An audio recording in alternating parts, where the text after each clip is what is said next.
And I would remind everybody that this is a special meeting, so we have to adhere to the agenda, which is a brief one. And I printed it such that it gives us a little room, but this is a special meeting. We sent a number of documents to you to include kind of the OpenGov snapshot, so you could see what the unassigned deficit was. And we have some updates on the general government side, so we'll talk about that. You would have also gotten what would be the cover sheet to the budget, which shows the expenditures with the blocks being government operating, debt, education, and capital. So you would have seen that.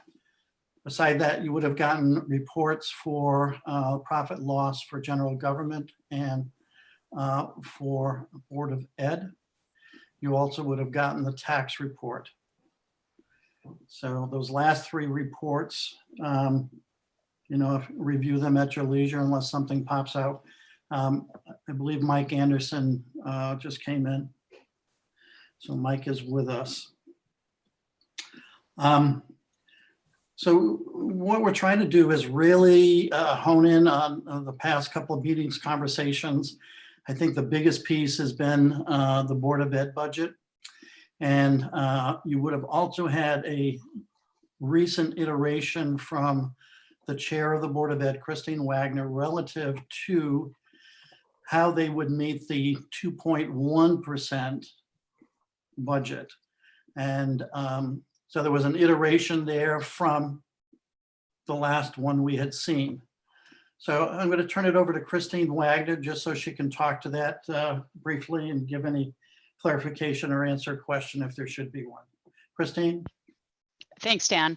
So after the last Board of Finance, we met on Monday night and went back through things. One thing that we did take a look at on the 2.1, if you remember, we had some expenses coming up next year that'll have to be paid for technology. So we had put that back in on the 2.1 and showed to offset that we had cut one more teaching position.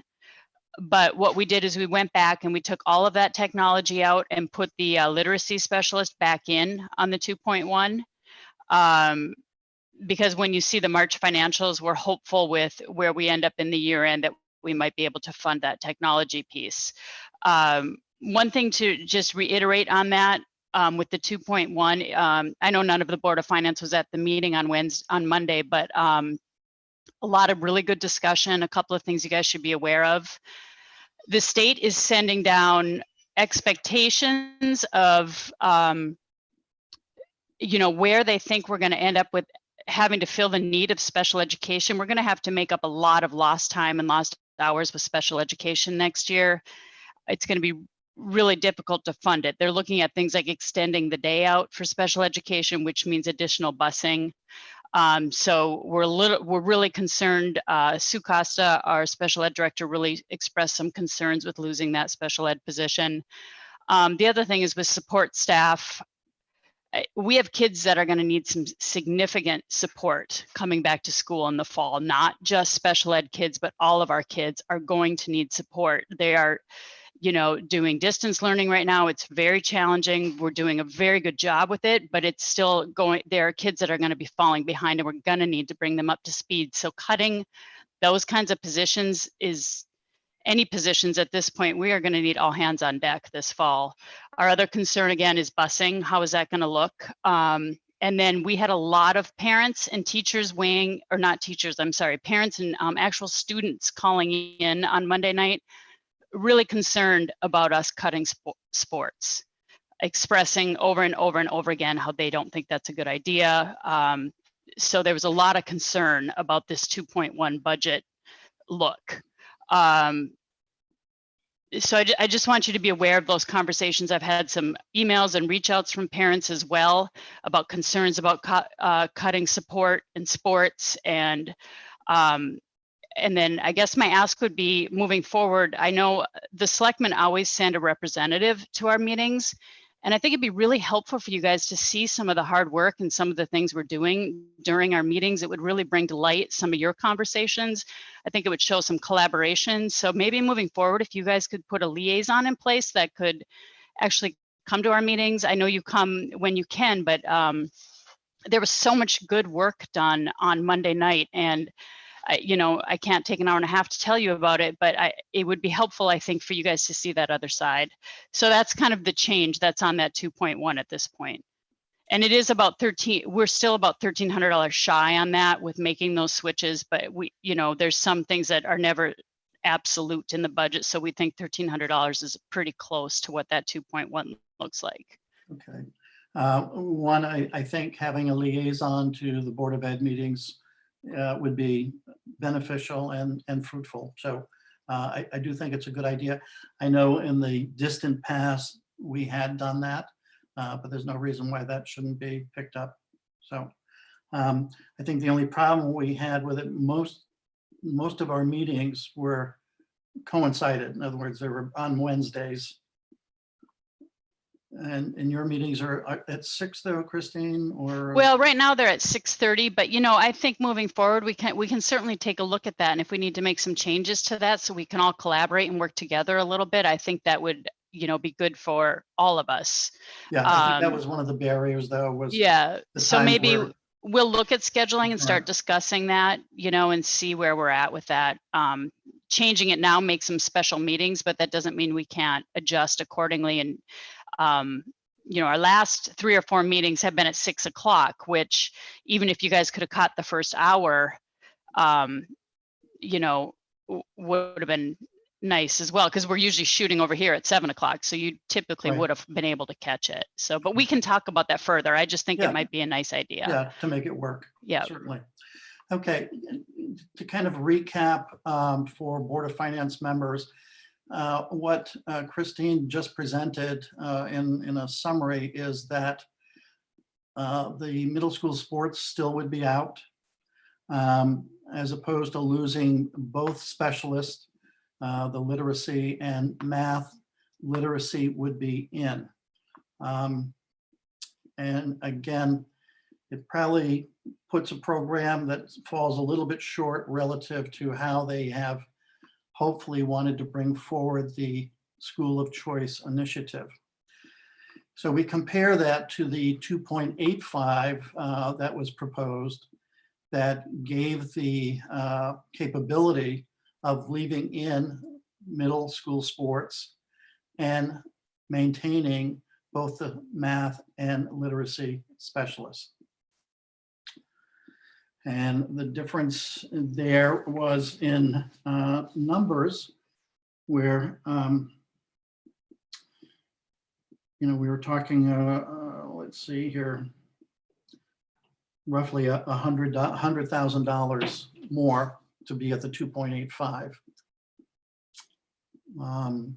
I think there seemed to be a consensus along the lines of the thought Board of Finance members that there was some credibility to the School of Choice initiative and perhaps the desire to support that, yet do so within the framework of knowing that we have restrictions in terms of our revenue shortfall, where we are in time relative to the pandemic, and what the future will look like over the next 12 to 18 months.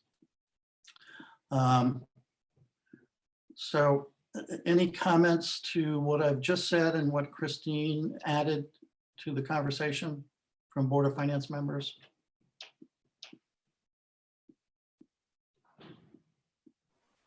Okay. Only that, sorry, Dan, only that I'm sure Christine and her team have done a lot of hard work, and my particular pushback on the budget isn't that these aren't really wonderful things to fund. It's just the reality of the time and what you just outlined with this virus and budget shortfalls. So it's not to say that these things aren't worth funding. It's just hard to do it in this time. All right, Mike Anderson. I just think that, we're really trying to build revenue streams. And we've talked about that for the last 3 years, Dan. And I think that if you are losing middle school sports, which is the feeder program for the high school, and losing these needed specialists to make sure that we stay as a school of distinction, we're jeopardizing a serious revenue stream, really the only revenue stream we have going for us potential right now until, you know, we get water and sewer or see more businesses come in here. This is our one actual revenue stream that's a possibility. And I just think it's foolish to jeopardize that. Thank you. I think to add to that, I would have to say, only because I've been an advocate of the school modernization program, is that we've made the investment in our facilities, and certainly we would want to optimize that investment in terms of what the potential could be. Certainly, we're seeing outcomes that are applaudable, put us in the top rankings within the state. But now we're linking it to the potential of revenue streams coming in for out of district tuitions. Anybody else on this topic? Yeah. Mustafa, I saw your hand. Yeah. Mustafa, could you move a little bit closer to the screen, because you're dropping away. I see you from your eyebrows up. There we go. Much How better. about this? Good. Better? Yes. Happy? Yep. Okay. All right. So That's a I good think picture. that, you know, just to I add see to everybody what- moving their chair now. Yeah, exactly. Mustafa looks too good now. Get Go ahead, Uh, Mustafa. So to add to what you just mentioned and Michael just said, don't forget that we spend a lot of money on those schools, millions of dollars in those schools to get to where we are now. So we're not gonna back off just for some fractional compared to the millions that we spend dollars not to go forward and get the programs that we need there and attract other towns, like for example, Princeton, who are willing to bring their students to our schools. So think about the millions that we spent and think about the dollars that we are discussing now to reduce the budget of the Board of Ed. Good. Thank you very much. Anybody else want to add? Yes, I would like to speak up. Yes, Ann. I don't have a visual of you, so yeah, go ahead, please. Yeah, I'm on my phone, that's why. I think if we're going to add $100,000 to the budget, we should add it as per diem firefighters. I am against upping the Board of Finance or the Board of Ed to 2.85. Okay.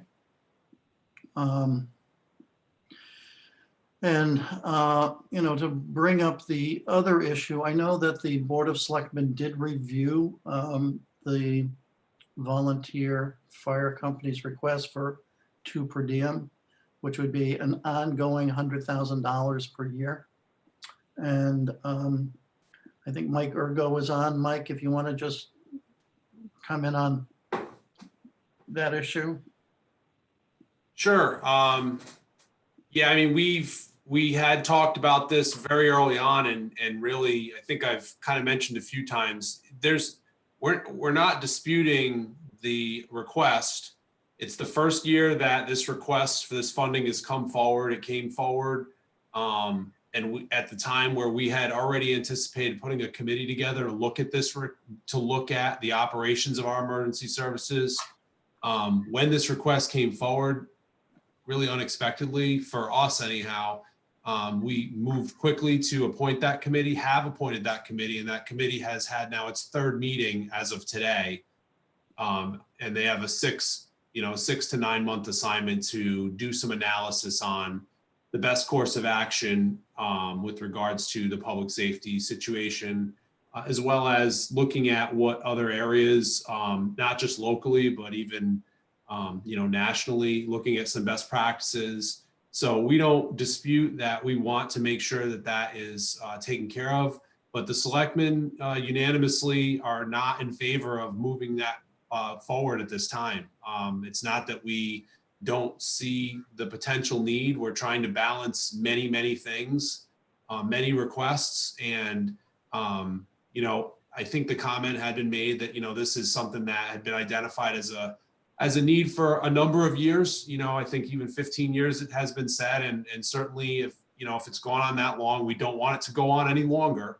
But we do want to do the due diligence that I think the taxpayers really call us to do on something like this, because, adding an expense like that is, it's a really big transition for North Stonington.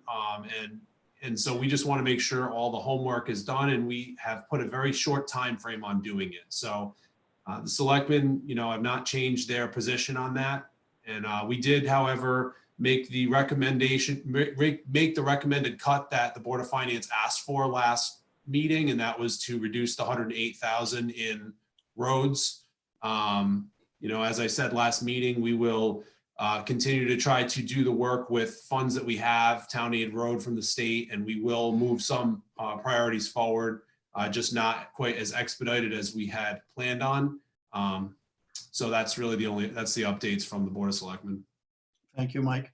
One on that issue, I think we have to respect the Board of Selectmen's review, but if somebody else would like to make a comment relative to the issue from the Board of Finance, we're willing to listen to it. Yeah, I would like to speak to that. Carolyn Howell, you're recognized. I have in my hand, because I haven't been able to obtain it through the normal course of questioning, a copy of the letter that was presented to Dan Spring on March 11th by Charles Steinhardt the 5th. I think he dropped it at the table, and I think everybody at the Board of Finance got a copy of that letter. I did not receive it, and I'm not aware of anyone else having received it. It was passed out at the table, so I don't know how you missed it, but I go ahead. You have it now. Go ahead. Well, I think it's important for everyone to take into consideration what this letter says. It was signed by, it looks like 12 taxpayers. They provided their address. And it's very clear about what the needs are and why they feel this way. Also, there's an email that was received from P. Brady Friend and Amy Friend on behalf of, this request. I think it was sent to everyone on the Board of Finance. I'm not sure who else might have received it. And also, I just wanted to speak to the fact that the cost for this, there are grants available. I was advised that there's something called a SAFER grant by FEMA to help defray part of the cost, even though the cost actually for the 100,000 calculates out to be $1 a week per household. And that was based on the number of households that we had in town between 2014 and 2018.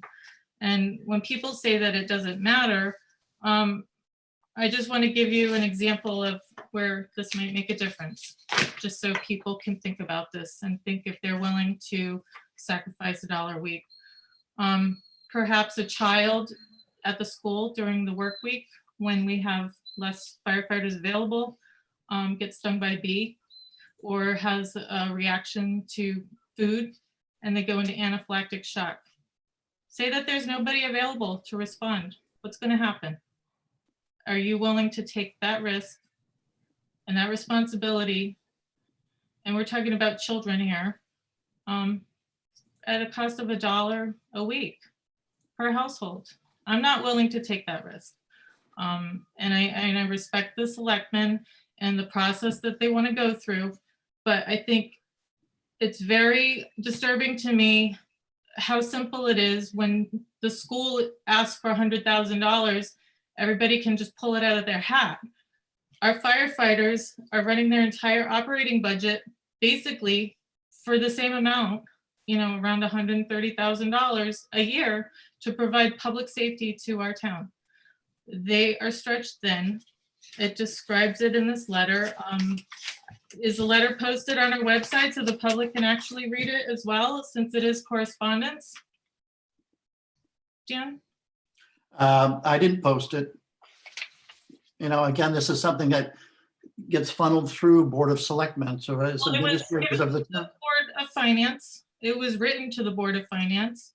And I brought it up in the past that I would think it would be considered correspondence and it should be treated as such and posted in a public place where the public could read it if they choose to. I don't think it's our job to filter information or withhold information regarding that. The second thing I've asked for, which I still haven't received an answer to, and I don't know, forgive me, I haven't had a chance to go through all of my emails since I got home. I've been asking for information related to the school modernization project. I know I read in the minutes of their meeting that was held on March 9th that it looks like they may be coming back to the taxpayers for funding. It's not really clear, but again, that's a concern to me. I've tried to get this information. I've asked for it. I emailed you directly, Dan, and I have not gotten any information back. So I just think that there's a lot of things that are up in the air that we're really not sure about. And before we make any big decisions, I think we need to have all of the information. I think it's only fair. We don't know what the future holds. I listened to the CEO of L&M today speak, Patrick Green, and he seemed to think that they're under the impression that the COVID pandemic is supposed to peak in our area in June. So we're still talking another month and a half away before we peak, and never mind, anything else that might come about. So I don't know. I just think to cut funding for public safety, and then to just not make sound financial decisions based on all of the information that we should have available to us, it is not good practice. And I don't think it's fair to the taxpayers. Unfortunately, I just don't think we can make a decision tonight because we haven't been given all of the information to make a good decision. Okay, well, you've talked about the 100,000. I think that's been well debated over about 3 meetings.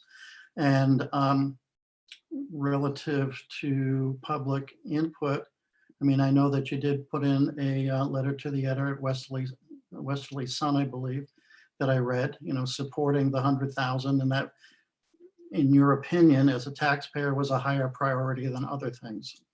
Relative to school modernization, 2 board members, Board of Finance members also sit on school modernization. There has been no talk about going for the extra dollars for the demolition of the middle school. Relative to what has transpired, and again, we have to put our trust in the stewardship of the school modernization program, which has had a lot of oversight, that one of the problems with the elementary school even going in was the remediation of biohazard material. To date, we have spent $740,000 on remediation at the elementary school, and there may be invoices still outstanding. That's something that we monitor on an ongoing basis. So it's something that had not been budgeted as we entered this school project. We knew that there was biohazard material there because we had done some pre-work prior to the project even going to referendum. So we knew that there was a problem, but we don't know until we peel the onion and find out what has happened there. So it has, put the demolition of the middle school on the back burner, without funding within that project. And also that demolition was put on as an alternative it was built into the resolution. Oh, yes, it was. Excuse me. Yes, I'm it was. looking at what I printed out from when we voted the public on February 8th, 2018. It doesn't say it's an alternative. It said demolition of the middle school, which is what the taxpayers have expected. And as you know, I was outspoken in support of the school modernization project.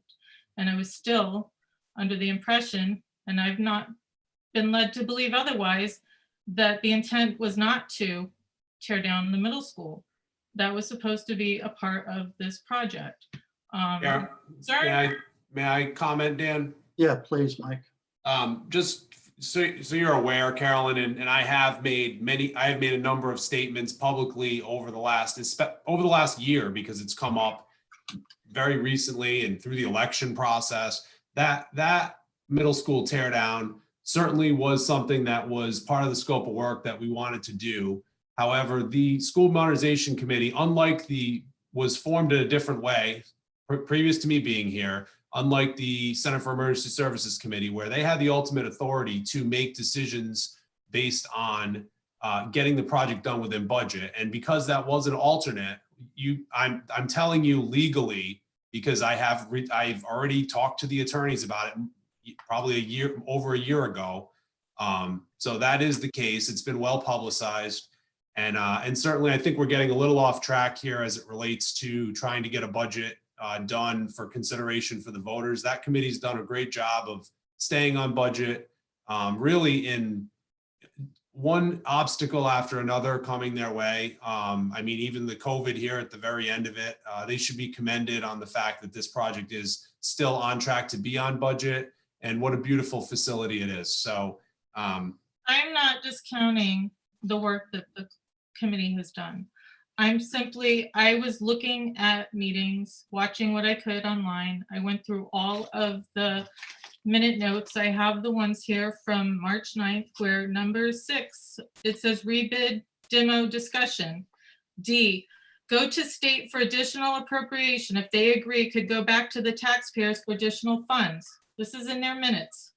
E, Pam and Sam will go to selectmen meeting tomorrow to be under the direction and added to agenda for demo discussion. Committee acted responsible, good faith, and town should have options. So that tells me there was discussions and there is talk about going to the taxpayers, and that this should be a part of this conversation. And I'm sorry, but that's how I feel. If there was money in the budget originally for this program to tear down the middle school, how much was in there for that? That's what I asked. And then how much has been used and what remains? I think it's a simple and it's a fair question. and there's not any money in there for the middle school project, which is why the committee, I think, was looking at coming to the selectmen to say, is it something, and they haven't gotten to the selectmen yet because we're in the throes of budget right now. And I don't want to speak for their chair, but certainly they can come back and they can ask if the selectmen still want to pursue the tear down of the middle school. But again, I think what's happening here is that we have appointed a committee to look at the use of the middle school building, which we look at that as an asset of the town. So right now that committee, again, is another 6 to 9 month assignment, and they've met now for, I think, 3 months, and they've been doing a lot of great work to look at what are the opportune uses of that building that may include a tear down. So that's something that would potentially be considered. But you have to understand that was an alternate on the project. It was an alternate when it went to the voters. And it's on very clear tape where the most people that ever attended a town meeting, over 800, were at that town meeting, heard very clearly that, and I would love to play the tape for you, because it's online, you can see it yourself, where we were very clear about the fact that it was going to be an alternate, and that if the money remained, that would be something we would look at doing. But putting the facilities for the children first was the priority. And of course, making the facilities safe is what the Modernization Committee rightfully did. So, you know, there is not money to tear down the middle school. I've said it over and over. I'll say it again right now. There's no money left for that because of the PCB remediation, which Dan just outlined. So we can talk about that at another time. I'm happy to, you know, talk more about it. I'm looking forward to, as the first selectman, having the committee that we appointed, a very smart and great committee, look at uses for that building that I think will really potentially benefit the town. And they'll be reporting back to us very shortly. And we look forward to hearing their work.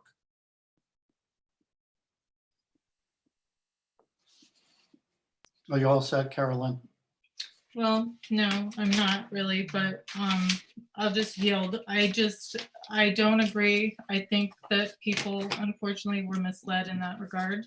I've spoken to many people who had no idea that the middle school wasn't being torn down. And when we started our budget discussions and there was $40,000 put into the budget by the selectmen, which may have been reduced at this point. But I know when we had our discussion, they talked about the money was needed to heat the building so that it wouldn't get moldy while it sat empty, which to me is frustrating as a taxpayer. And Dan Smith mentioned that he is familiar with this sort of process because it's something that he does in his line of work, and that is true, that you do have to, maintain the building in that way if you're not going to tear it down in order to close it down. So I guess that's another thing that we would need to take into consideration, because since this is where we're at right now, you have a building, either it's going to be torn down or it's not. And if it is, there's costs related to that. If it's not, there's also costs related to that. And I think that these costs are what we need to be talking about in this budget process, not just for this year, but the years down the road. And part of having these conversations is discussing all of these things and the impact of the taxpayers. So although I can appreciate, what everyone has to say and their thoughts on it, I'm here representing the taxpayers. I'm not here with any agenda. I don't have anything to gain from anybody. I don't have any children in the school. My husband and I are volunteers with the fire department, but neither of us gets a dime from the fire department. We're not getting paid for anything. We plant flowers and cook hot dogs and help out, when we can. But I'm trying to do what's best for the taxpayers. And I think it is to make an educated decision about how much money we can afford to pay and what that looks like right now. And what is it going to look like next year and the year after that, and maybe 5 years down the road. All right, Carolyn, that's enough. I think we get your position. What I will tell you, just to give you some response, is that school modernization program cannot go beyond the scope of the resolution in dollars. Cannot. That's a violation. Will not happen. And that the townspeople have been well informed as to what the options were as we move forward. When the project was first initiated, $1 million was given towards the potential demolition of the middle school. And that bid came in knowing that it would be probably 2.5 years down the road before it came to fruition. So there had been talk on a running basis about rebidding the demolition with something that's more near term, as opposed to 2.5 years out. Nobody's going to put a small figure, a slight figure on a demolition that's 2.5 years down the road. Not going to happen. And as it turned out, and we got into the project, the biohazard was much more than had been anticipated. In the scope of things, that seems to be more of a priority to a lot of people as opposed to the demolition. And I might add that the middle school, old middle school, has served us very well because we've been able to move our students there and continue their education while their new school is being put together. So, I mean, that middle school up to this point has served us very well, Carolyn, and saved us a lot of money. So that's the end of the discussion on that. Can I say something? Yes. So I think I'm a little bit surprised and confused about why these. Sammy talking. Yes, I'm sorry. The chair of the Modernization Committee, because it strikes me odd that people are bringing these questions forward now when there has been very clear communication. We have met on a regular basis as a building committee, and we have made this very clear. And I personally was very articulate to the town in the video that Mike is referring to about it being an alternate. So it just surprises me now that this is even a conversation. And I guess I wonder, why are we conversing about this now when there was many opportunity to come to a meeting and find out more about it. And it concerns me as a Board of Finance member that this is even being talked about in this forum. I feel that this continues to come up, and I have the video queued up on my computer. I would like to take 2 minutes to share that video, because I think people are misremembering facts, which often happens. And it is frustrating as someone who's worked, very hard to try to do a good job of this. I mean, I defer if you don't care, but I mean, I have it. Yeah, I don't think we need it, Mike. I think, Pam Patermi has done a fabulous job as chair of the school modernization committee, and that, all of the information that we have developed over the last 3 years has been online. It's been on the website through both agendas and minutes. And, meetings are, I would say, rarely, if ever, do we see anyone from the public at the school modernization program committees meetings. Hi, Dan, this is Paul. If I could, Please since go ahead.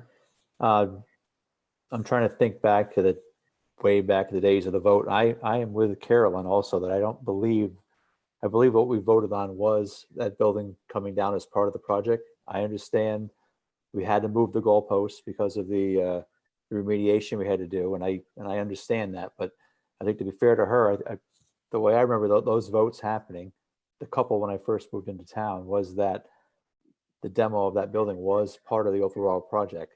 It was then moved to an alternate at some later date, but that's my recollection also. But I also understand that ship has sailed now.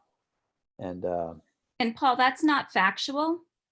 Well, So it's- it it's- it's- bothers me that you're saying this as an Yeah. elected member of a Board of Finance, and you have not attended a single meeting. And if you I'm ta- had a I'm talking question about about it, where No. were you? I'm talking about at the time of the vote, when public was part of it, the large referendums. I Those subsequent meetings. request permission to show the video. And I think, Mike, we also have I one of you really, saying. this is you- frustrating. It really is. And Can I sorry, show we have- it, Dan, please? I think Dan Smith, one of our board members, is raising his hand. Go ahead, Dan. Yeah, I see you. Public comments should be held towards the end of the meeting. This is a Board of Finance meeting. We should be reserving all this time to be going over the budget. Yeah, I appreciate that. So, I mean, we'll get to the video, Mike. I know what it is. I feel comfortable with it. Mike Anderson is on the committee as well, the other committee. Mike, do you have something to add before we move on? Mike Only to address Caroline, that I think her concerns have a lot of merit, and I understand her frustration in certain respects, and I don't want to not acknowledge that. I think what we have to, and Dan Smith is right, we have to move on with this situation with figuring out what the budget is. The Board of Selectmen have decided not to put forward the $100,000 for the designated fireman. If it was in their budget, I think then we would have to talk about that. So, they're not putting it in their budget. They have a committee, and we have to move on from that. They're not asking for it, and I don't think it's wise for us to say you must put it in. And that's all, with all due respect to our firemen and our volunteers who, they've helped me. I had a fire in my truck, and they were there in the middle of the night and put it out. I'm so thankful for them. I think hopefully things are changing in the next years, and as we're trying to build our revenue streams, that we'll put those in. So, we just have to move forward on that. Just to sum all of this up, I mean, the whole process here is still moving us to a public meeting where more could be brought in from the taxpayers. They could bring up these issues where we look at the budget once again, but through all of the vetting that has happened on both committees, boards, Board of Selectmen, and Board of Finance, this is where that issue lies. And it doesn't mean that it's dead. It can be brought out at a public meeting. So, that being said, so how things fit. You would have seen the budget ledger, budget expenditure ledger, the front page, that has again been amended by the Board of Selectmen, where they took out the 108,000. So for government operating, they're adding $40,565. So that's down 108,000 from where it was. Dan, Yes, Ann. Yeah. I have not gotten this information. When was this sent out? This was sent out by Christine Diaz to all of the Board of Finance members today. Okay, I did not get it. All right, Christine Diaz, I'm sure you had Ann's email. I don't know if I got it either. Everything was sent out to all members of the Board of Finance through the Board of Finance member listserv that we have set up. It went to everyone's town accounts. It is not in my town account. I looked at 5:30 and I have nothing new in there. I sent it out at 1:27. 126, yeah, I have it. I have it, yeah. I do not have it. Okay, do other members have it? Paul Simon says yes. Dan Smith says yes. Mustafa says yes. I have it, but Mike- it looks like it Mike went. Anderson says no. I say no. And It's Carol- only one page, correct? Yes. So Two the blocks Two in the front. blocks, yeah. No, I have not gotten it. I'm looking No, at my I box don't have right it. now. Christine, you could, if you have it on your screen, you could share it possibly. So they can see it. Oh, if Ann's on the phone, she can't see it. Never mind. All right. And I can't tell you why you've been receiving other emails, correct? I have, yes. All right. Yeah, and I use the same listserv every time I send stuff out. So I sent out the Zoom invitation through that. I sent out the profit and loss through that. I Christine, don't know. so Christine, it Yeah. went to, it says BOF members at northstonington.gov, but mine came through on my home email. And Right, Carolyn, you've requested that we send things to your other email, so I send them to you there. well, so that's Yes. the only way that I got it. It didn't come to my town email because my town email forwards it to my home email automatically. So there must be something wrong with your BOF members at northstonington.gov because that's not the ad. It didn't come through my town email address. It came through my home. This particular document. All right. So, I mean, maybe what we have to do is, send an affirmation of receipt on things that we send you. Yeah, I'll start sending everything with a return request. Okay. Okay, great. Thank you. All right. So it comes down to really the two options, the 2.1% increase that we pursued with Board of Ed, and then the 2.85, which could be more supportive to the School of Choice initiative with the potential of revenue generation. So with that in mind, if we were at the 2.1% on the Board of Ed proposal, we would have a total town budget of 1.86% increase and an amount of $378,828 that would have to be covered by levying a mill rate. That amount of money would be a 0.71 mil increase. Know that roughly 0.26 of that is debt redemption, which we're obligated to. Okay. If we were to support the 2.85,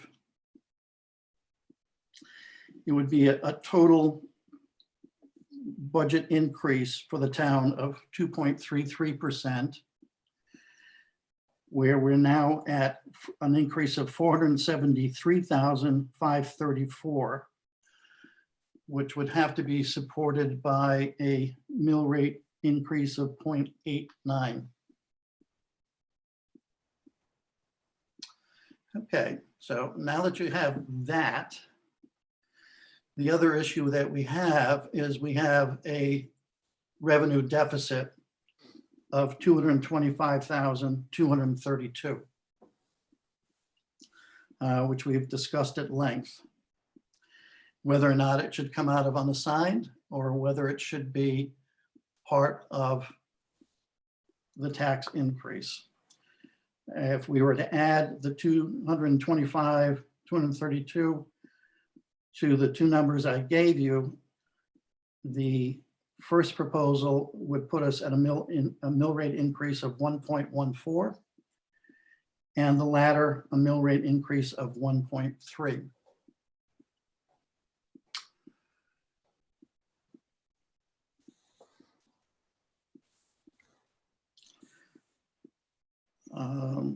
So to me, there's two issues here.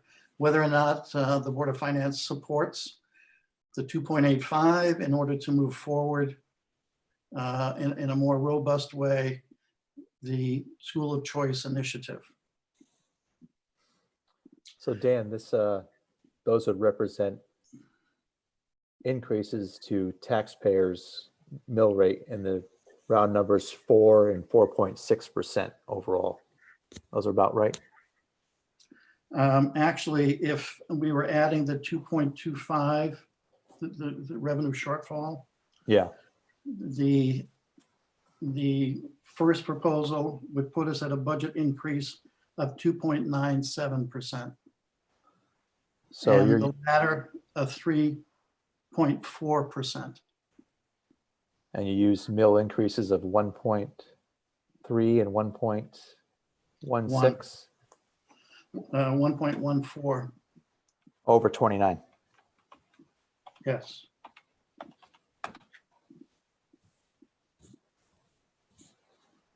Yeah, I'm getting something a little bit higher than that.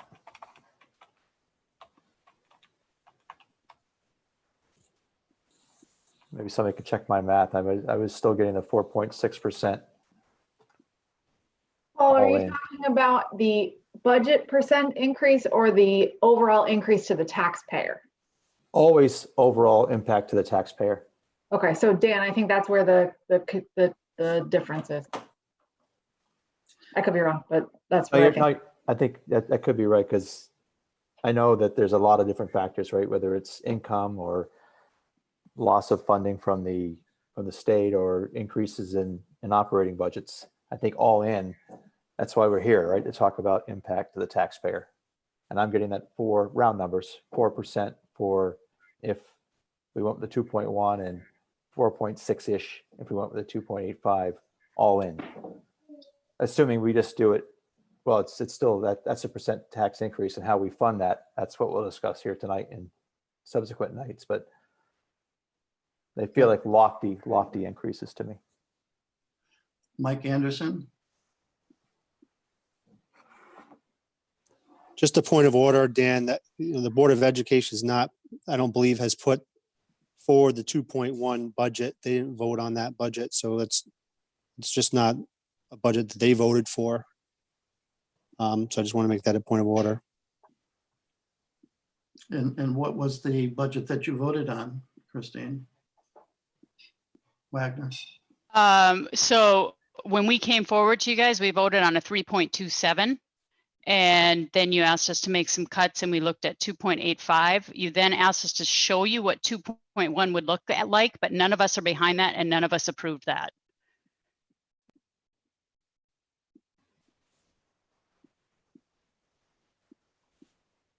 I just want that to be clear. I mean, when we've gone at our last few meetings, the question has been, what if we have to go to a 2.1 and our board will not we will do what we are told to do, but we are not behind that whatsoever.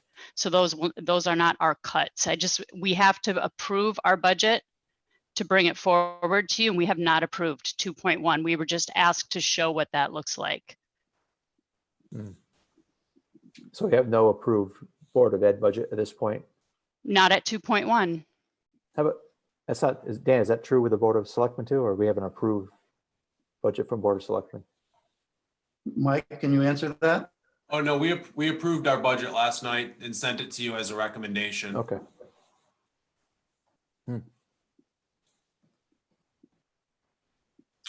Well, I think the Board of Finance is definitely saying the 3.7 is not acceptable. Right. And that, we looked at, okay, how can we pare this down and I remember my words, maintain the criticality, the functionality, and what would be the impact of the 2.1 and the 2.85 relative to those issues. And of course, the School of Choice Initiative. And what I'm telling you flatly is that the Board of Finance will not move a budget forward at a 3.7 level for the Board of Ed, will not. Correction, it's not 3.27. That, It was, not 3.7. no, yeah, 3.27 was the one we came back at, not 3.7. Yeah. And then, I think you said 3.7 though. oh, No. well, I misspoke then. Yeah, yeah. It's 3.27. But the 2.85, I believe, if I look back, is what was the final budget we voted on. And I'd have to check my minutes now because I can't recall, but I know distinctly the conversation has been, there's no support for a 2.1. We will do what the Board of Finance tells us to cut, and then we'll, at the hearing, we'll let everybody know that it's not a budget that the Board of Ed is behind.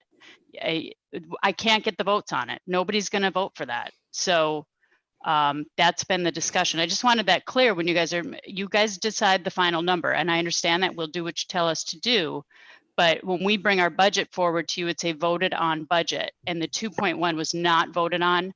It was only brought to you because you asked us to see what that number looked like.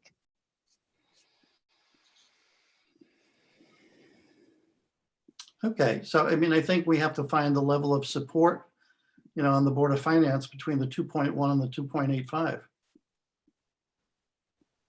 So would somebody like to make a motion on either one, and we'll see where the votes go?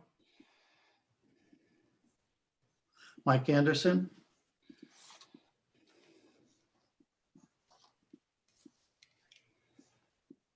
You're muted, Mike.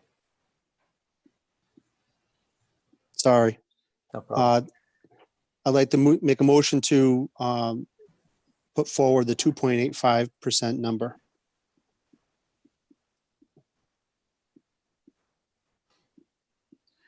And is there a second to Mike's motion? I second that, Mustafa.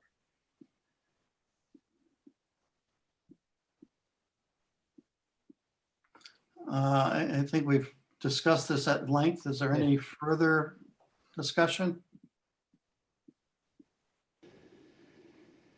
All right, if we can bring this to a vote, this is for Board of Finance members. And if I can't see you, I may have to call on you. So all in favor of the 2.85 increase for the school, for them to take it back for approval, indicate by saying aye. Okay, we got Mike. Aye. Mustafa. Yeah. Carolyn?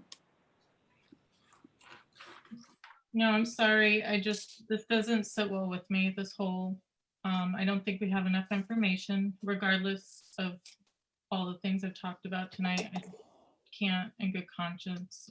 I don't think we have enough information yet. We're still waiting to hear back from, the Board of Ed as far as, this cost savings and things like that. So. Okay, I wish you had talked up in discussion. Well, I did talk. But so you're We abstaining. gave that information. So you're abstaining. Is that your vote, Carolyn? No, for I the said, record? no. I vote no. I'm sorry. Who have I missed? Paul Simon, I vote no. let's see. Dan Smith, I vote no.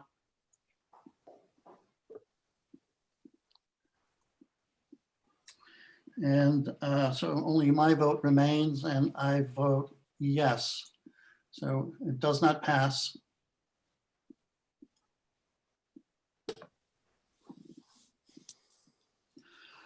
So let's talk to now the 2.1.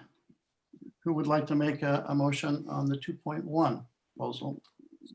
I'd like to make the motion, please, to approve the Board of Ed budget at 2.1%.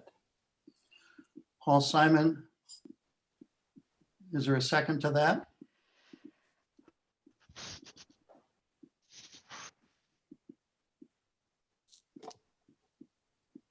Okay, I hear no second. So the motion is vacated.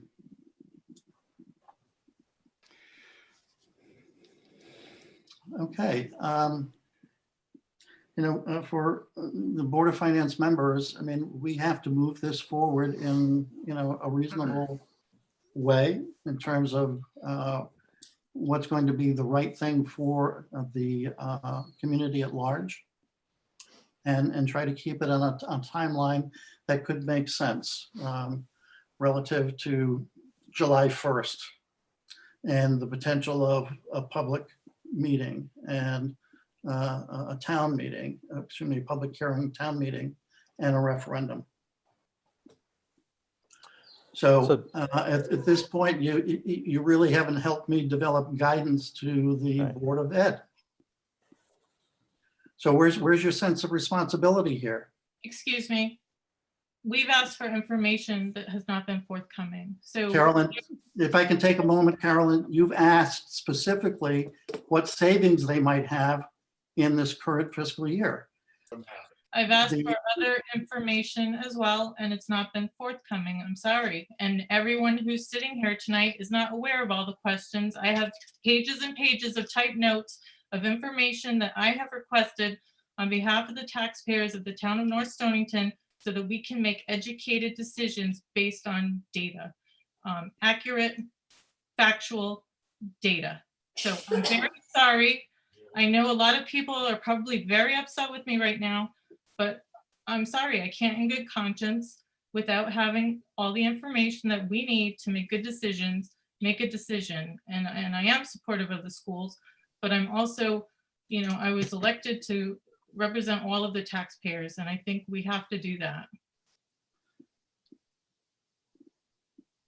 Well, to answer that, Carolyn, you also have a responsibility to the Board of Finance to move forward in a reasonable way to bring forth discussion that is going to be beneficial. The last question you left me with is what would be the savings brought forward by the Board of Ed for the current fiscal year?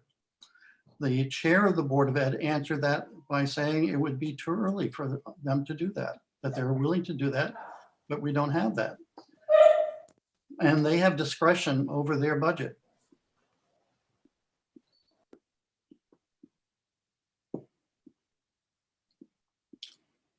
So.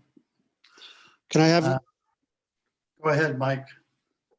I just want to talk to Dan Smith. Dan, I thought at the end of the meeting last meeting, you had mentioned that you thought that the taxpayers would want to have the school sports and they would want to have these specialists to help us maintain our schools of distinction. And you made the excellent point of saying to the Board of Selectmen, can we perhaps lose some money on their end? And unselfishly for you, you said, although you would benefit from the resurfacing, you suggested that they cut that out, which they have. I'm just confused as to why you're not. I'd like you to just tell me why you're not into the 2.85, if you would. Because I honestly believe that also on the general government side, that can be also, especially going into the fiscal issues that we're going to be coming forward, this year and even going into next year. New York State is already talking about municipalities being cut from all state funding by at least 30% due to their budget shortfalls coming up due to the virus. I see state of Connecticut also having that going forward. So, cutting the $108,000 was a good start, but I think also there can be more trimming. That's why I didn't vote for either one of these budgets. Okay, so what you just posed, though, is contrary to what you said a week ago. No, actually, Dan, I talked about going through if I wanted the Board of Selectmen to go through their budget and make more cuts more than the $108,000. Remember, also, I was the one who also brought up the $108,000 coming off that. Nobody else did. I did. Like Mike was saying, I benefit probably the most out of that $108,000. I thought it was brilliant. I thought it was a really good suggestion, Dan. And but so don't come back at me, Dan, and say that I'm contrarying from what I said last week. I want more cuts. Plain and simple. I said it right off the bat. Are we going to line item? Are we going to start going through the budget and start cutting to make this stuff work? We're just talking about the Board of Education budget at this point, though. I don't understand. The Board of Ed budget and the Board of Selectmen budget are basically a whole. There's one mill rate, correct? The vote we just had was just for whether or not to put forward the 2.85% for the Board of Education budget. I understand that, but I look at it as a whole. You have a mill rate of a whole. You don't have two separate mill rates, one for the Board of Ed and you have one for the Board of Selectmen. You have one whole mill rate. I understand that. And we've actually wanted, there was a point where we would only have one vote for the one budget, but then they wanted it broken out again. So at this point, as Board of Finance members, we have to say to the Board of Education, your budget is, the budget that you have voted on is okay by us, and we're going to put it forward to the town. And if your point is that the Board of Selectmen have more cutting to do, that's certainly a conversation that we should have right now. But I'd like to be able to at least let one of the boards know that their budget, which they've been paring down, and this is, you're deciding between middle school sports and these two specialists, a math specialist and a literary reading specialist that have really elevated our education programs. Are those what we want to put to the town? If the town tells us 2.85% is out, then that's what then the town can tell us that. So I'm just wondering, I understand your point about the Board of Selectmen, and I don't necessarily disagree if we have, but again, I would let the town tell us that. But what Dan was saying, what I said earlier, is I thought that last week you thought it would be, the townspeople would want to have middle school sports and these specialists, and 2.85 is going to be the required number for that to happen. So I just, we're not voting right now. My motion wasn't to vote on this Board of Selectmen's budget and say yes to that. It was only on the 2.85%.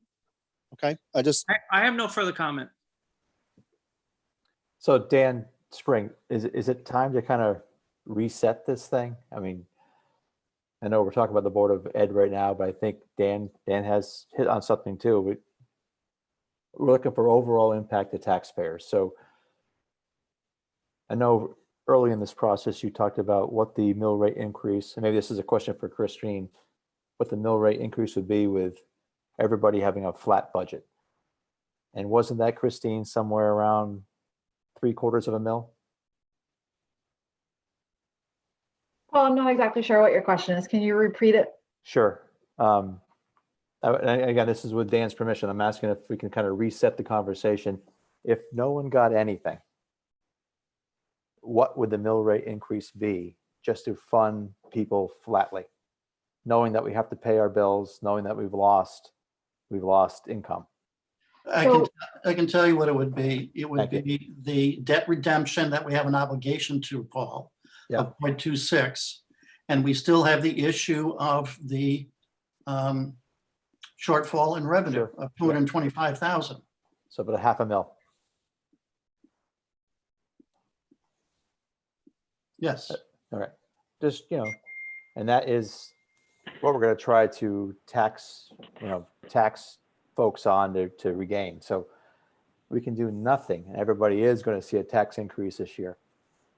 And I think what Dan was trying to speak to just then is overall, we have to be careful much beyond that. So I just want to say it out loud because people forgot. We can do, everybody can get the exact same thing they got last year, and taxpayers are still paying more. For those of the public and on the other boards that are on the call. Yeah, well, we also had the discussion on the unassigned, Yeah. which we have built up over time. And that we have the discretion, if we so choose and vote on, to move over the shortfall from unassigned. Yep. Okay. Dan, can I just say one thing? Yes. So with the general government side of things, we only have an increase of $80,934, which includes the $139,020 for the redemption of debt. So we did decrease in other areas to kind of balance out and take off what we could. So overall, again, 80,934, you don't see that represented as one number because we add everything together with the Board of Ed. Yeah, and how she got to that is we had a decrease from last year in capital of $98,651. Then I got something. Putting forth an increase that's less than the debt which we are obligated for. And this is in a year where we had contractual obligations that Right. went up. So I think that's pretty impressive as far as what we've been able to do. Yeah, where in my own mind, that I thought Board of Selectmen was very conscientious about what they did. And the lion's share of that increase happens to be a debt obligation, which we already have agreed upon. So then I got something to say to our members here. We need to know that our job as member of the Board of Finance is not to cut. That's not why we're here. We're selected to look into the financial statement of our town. And if we've been just cutting all this time, we've been like Dan, myself, and other people that they were in this Board of Finance, and we were just cutting, saying like stagnant, wouldn't get to where we are now. We wouldn't be pushing this town forward. We wouldn't have that money in our undesignated fund that we wouldn't use anytime we need. But to think this way, we have to think as Board of Finance, we have to be neutral. When I say we need to increase the mill rate, it's on me as well. But if I think about myself, I'm gonna be paying more taxes, I will never think straight on my town financial statement. So we have to be neutral. When we're talking, let's talk about the financial statement of the town, not as a taxpayer, but as members. This is the only way we will be successful in this Board of Finance. Otherwise, we're not gonna move on anywhere. That's what I think. Now, there are solutions, if we can think about them, to get this budget going forward. let's talk about the get back. What are we getting back from the Board of Finance? I mean, Board of Education and the Board of Selectmen. Is it enough to solve this problem? These are things that we need to think about. Don't stop just and let's cut, no, I'm not voting for this, I'm not voting for that, and we're not gonna go anywhere. We will be here till next year. This is the right way to go. Thank you, Mustafa. I mean, you know, again, and I've talked about this issue, that it's a matter of stewardship, making some rational decisions relative to where we are in this point of time, but never losing the eye for the future and how we move forward, not just next year, but the year after that. Go ahead, Mike. Mike Anderson. I guess we need to have a conversation about the elephant in the room about whether or not we're going to use the undesignated fund for that $225,000 shortfall. I think that the vast majority of taxpayers in this town would want, I mean, if there's ever a time to use that fund, it might be right now. You know, going from a 0.89, if we did go with a 2.85 for the Board of Ed, versus a 1.3. I mean, I think we'd be bad stewards if we did not do that. And yes, maybe we might have to do it again next year. But, you know, we have been fiscally smart. The Board of Finance for the past, 8 years have just done a really great job of building that up just for this type of situation. So maybe we need a vote on that from the Board of Finance, or whether or not they'd be willing to use the undesignated fund for that $225,000 shortfall. Sure, we can do that. Just a And, thought. yeah, you know, again, the money in the unassigned got there through taxation. In majority, that's how those dollars got there. So, you know, if it were a matter of bringing some relief to the taxpayers in a time of hardship, but yet when we still have to move the town forward, to me, it makes sense to use a judicious amount of the unassigned. Right? It's easy for me to understand. And I think that it will be replenished by givebacks and the potential of new revenue streams. So, Mike, do you want to make a motion as to the unassigned, using the unassigned? I would. I'd like to make a motion that we allow $225,000 to be taken from the undesignated fund to fill the revenue gap that we have this year. Okay, so just to make for the record, the correction is 225,232 is the exact dollar amount. Do I have a second to that? As motion? amended. Is there a second to Mike Anderson's motion? I second that. Okay, Mustafa. I second. I got it. Okay. Any further discussion? Yeah, please. So I fear using dollars like this to balance budgets is a slippery slope. And I think we've all talked about it's akin to those deobligated funds. So it's a one-year Band-Aid that we will, Mike and others, have to make up next year. Maybe it will be with income from kids coming to the district. Maybe, I don't know. Maybe it'll be increases in state dollars. Maybe, no one knows. But just to wish for that to happen, I think it's bit us before. Deobligated funds wise, but it's bit us before. And I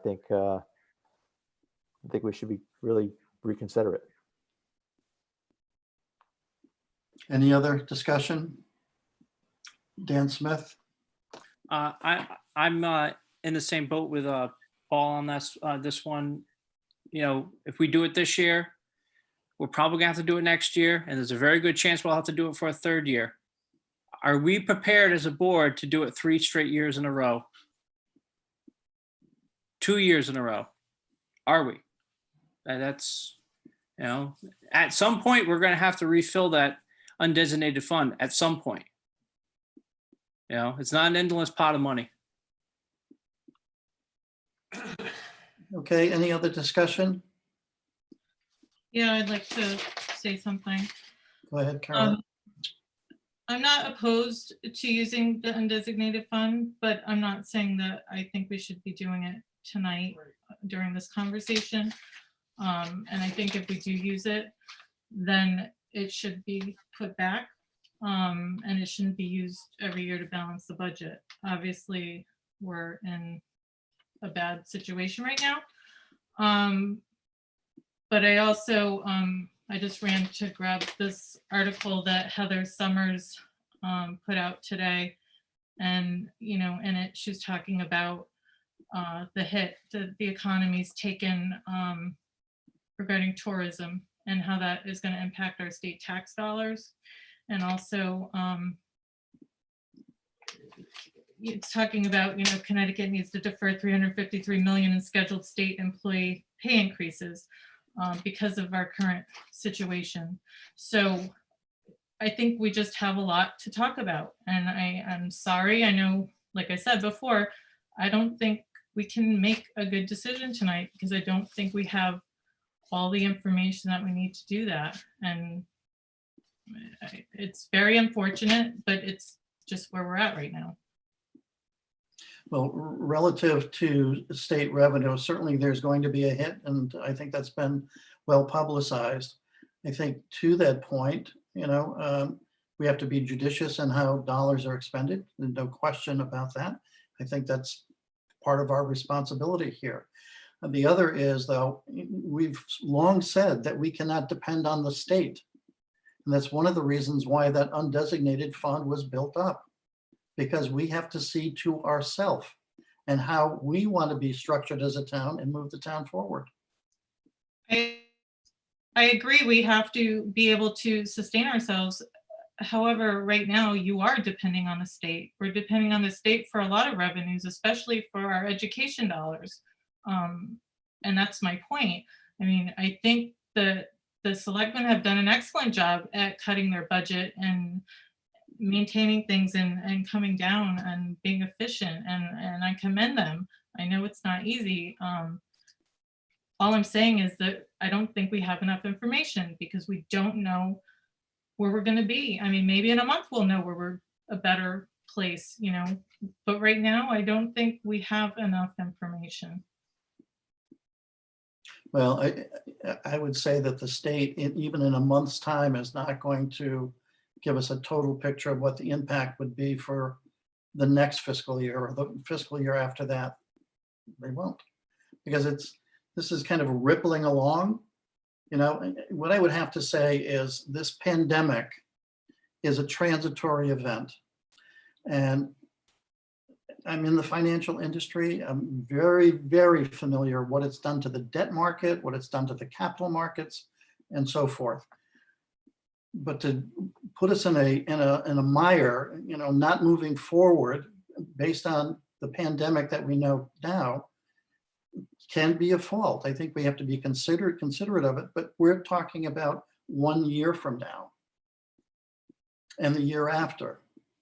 Well, today I was reading and basically I went on the state of Connecticut website and it looks like as of today, our town unemployment rate is at 11%, and they haven't even processed all of the claims yet. I mean, these are the kinds of things that, I mean, we all may be working right now.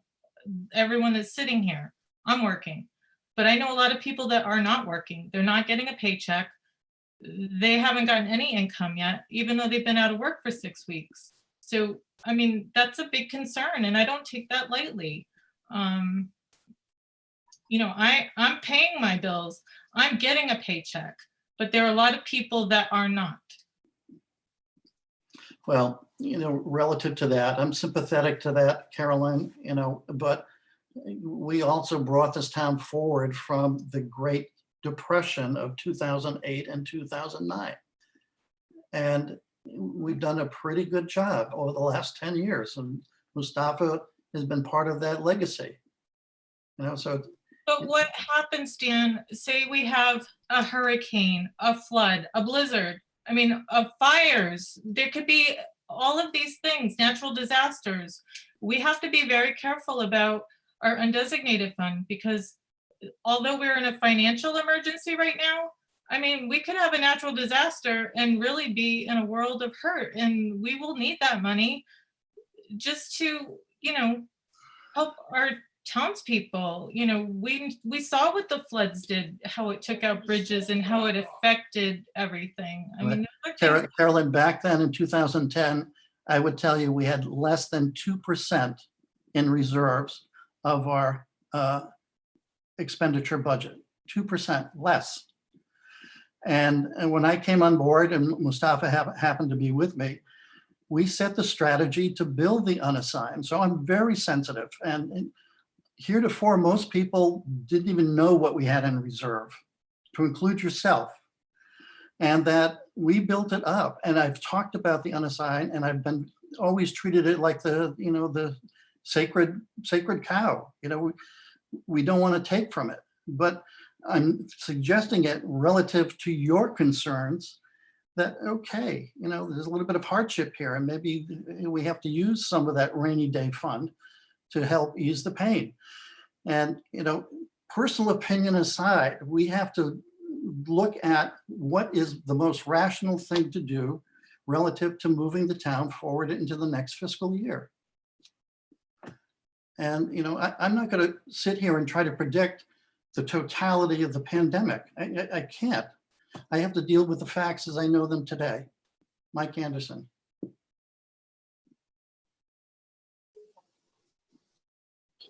Well, Caroline, your concerns are definitely, you know, valid.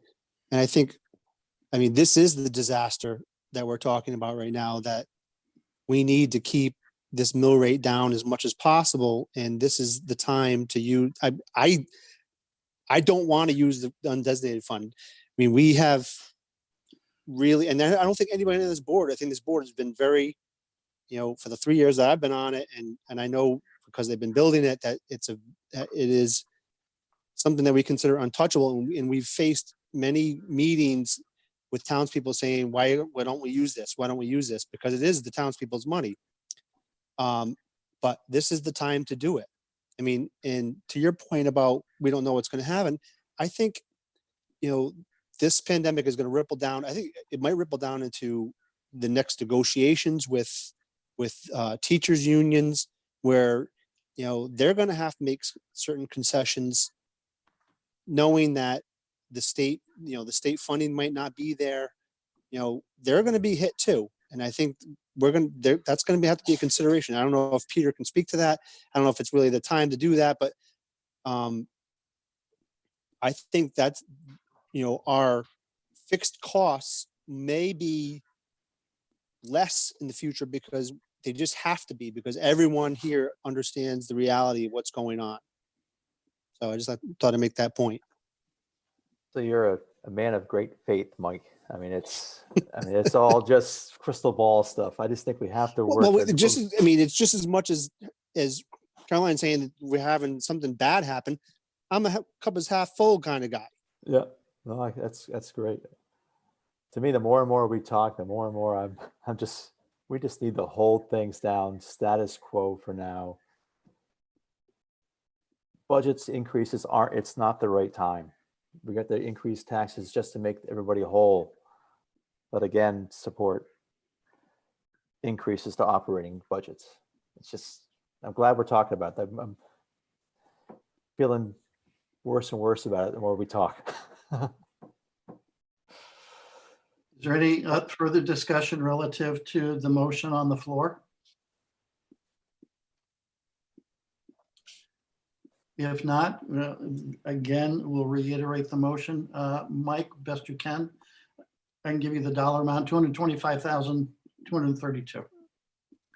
The revenue shortfall.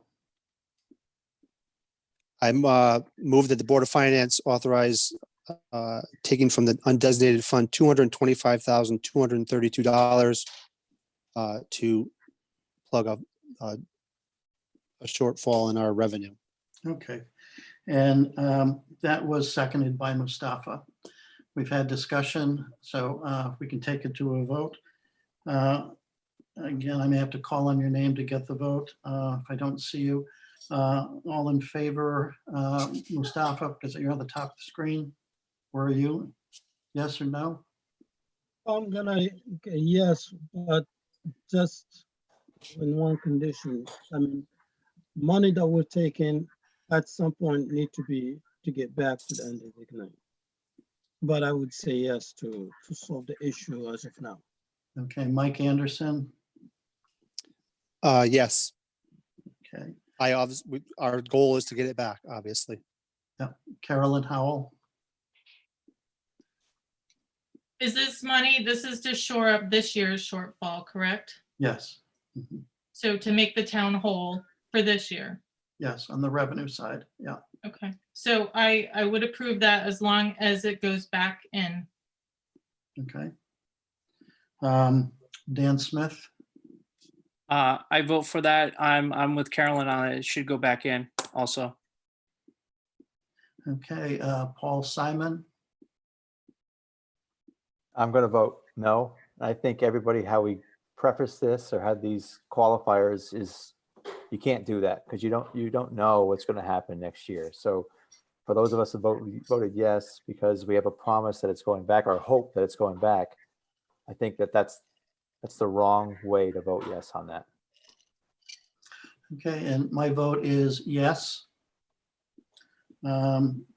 I think looking at the profit and losses as we have moved through time on general government and Board of Ed, I know that there's going to be some savings there.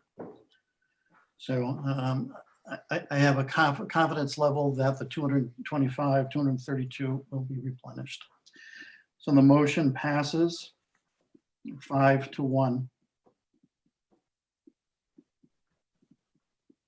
Okay.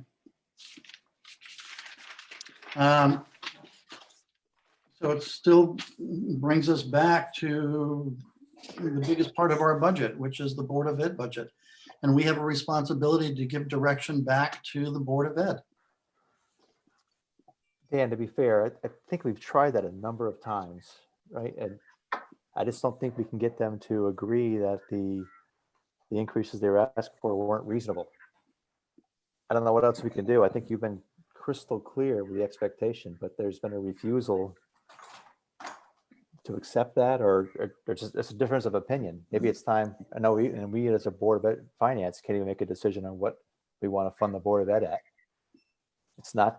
None of us believe it's 2.8. Well, half of us believe it's 2.8. Half of us believe it's 2.1 or less. Okay, just to bring a quick answer to that, looking at the 2.1, how that was originated, was looking at giving some integrity to contractual agreements that needed to be paid. And that other things should be looked at, in terms of where can we trim contracts, one-time expenditures, for instance. We talked about that at length through a couple of meetings.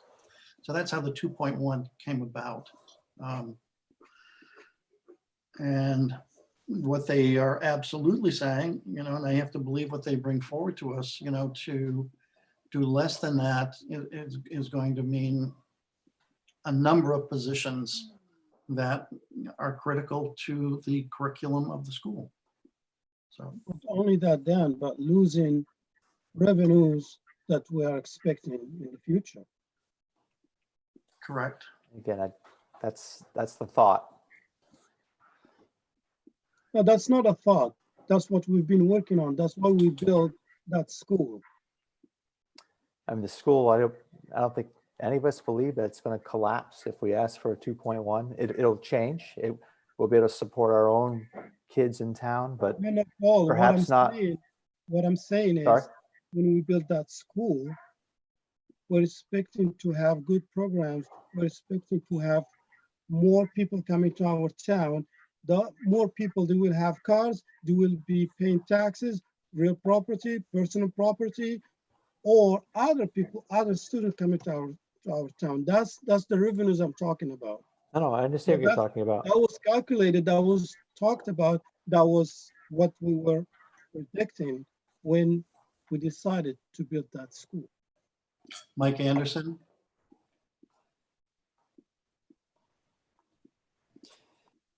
The Board of Education is not going to vote to approve a 2.1% budget, Paul. It doesn't float with their mission and their responsibility to educate these children properly. And with the numerous phone calls that they got from families saying, please don't cut middle school sports. You know, give the town an opportunity to vote on a 2.8% increase. And if they say no, then you have your answer. But we don't believe it's 2.85. A couple of us on the board do, a couple of us don't. So we don't even buy the 2.85. So where do we square? I mean, I certainly won't vote for 2.85. Doesn't sound like you'll vote for 2.1. Where are we? I'm trusting the board that was elected by the town to give us their best number of what they need to do to educate our children. And they're telling us it's not 2.1, it's 2.85. But I think half of us are saying that it's not. But you're not 2.85. on the Board of Education, Paul. No, I'm on the board. I'm on the board of finance, like you I are. understand that, but and our they're not responsibility gonna- is they're- different. they're And I'm not gonna- voting for 2.85. That's fine. But I'm And telling you, you're not going to get a budget from them at 2.1. And we're not going to push forward at 2.1 the way we sit right now. What do we do? I think we need to wait until we have more information to make. a Caroline, can you please, can you give me your questions? I want them, can you give me them right now? Because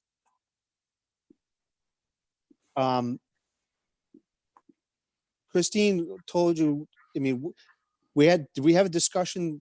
I'm sorry, I had trouble getting on Zoom because I was trying to get on my daughter's new laptop, which oh, man. It didn't have Chrome. I couldn't get on. Never mind. Anyway, so was there a discussion, Dan, at the very beginning from Christine as to, you know, what they got out of their budget? What's still in there? What are they going to do with the money if they have a savings this year? Yeah, from the last meeting, Carolyn had asked on the backside of the meeting, what would be the savings projected for the current fiscal year for the Board of Ed?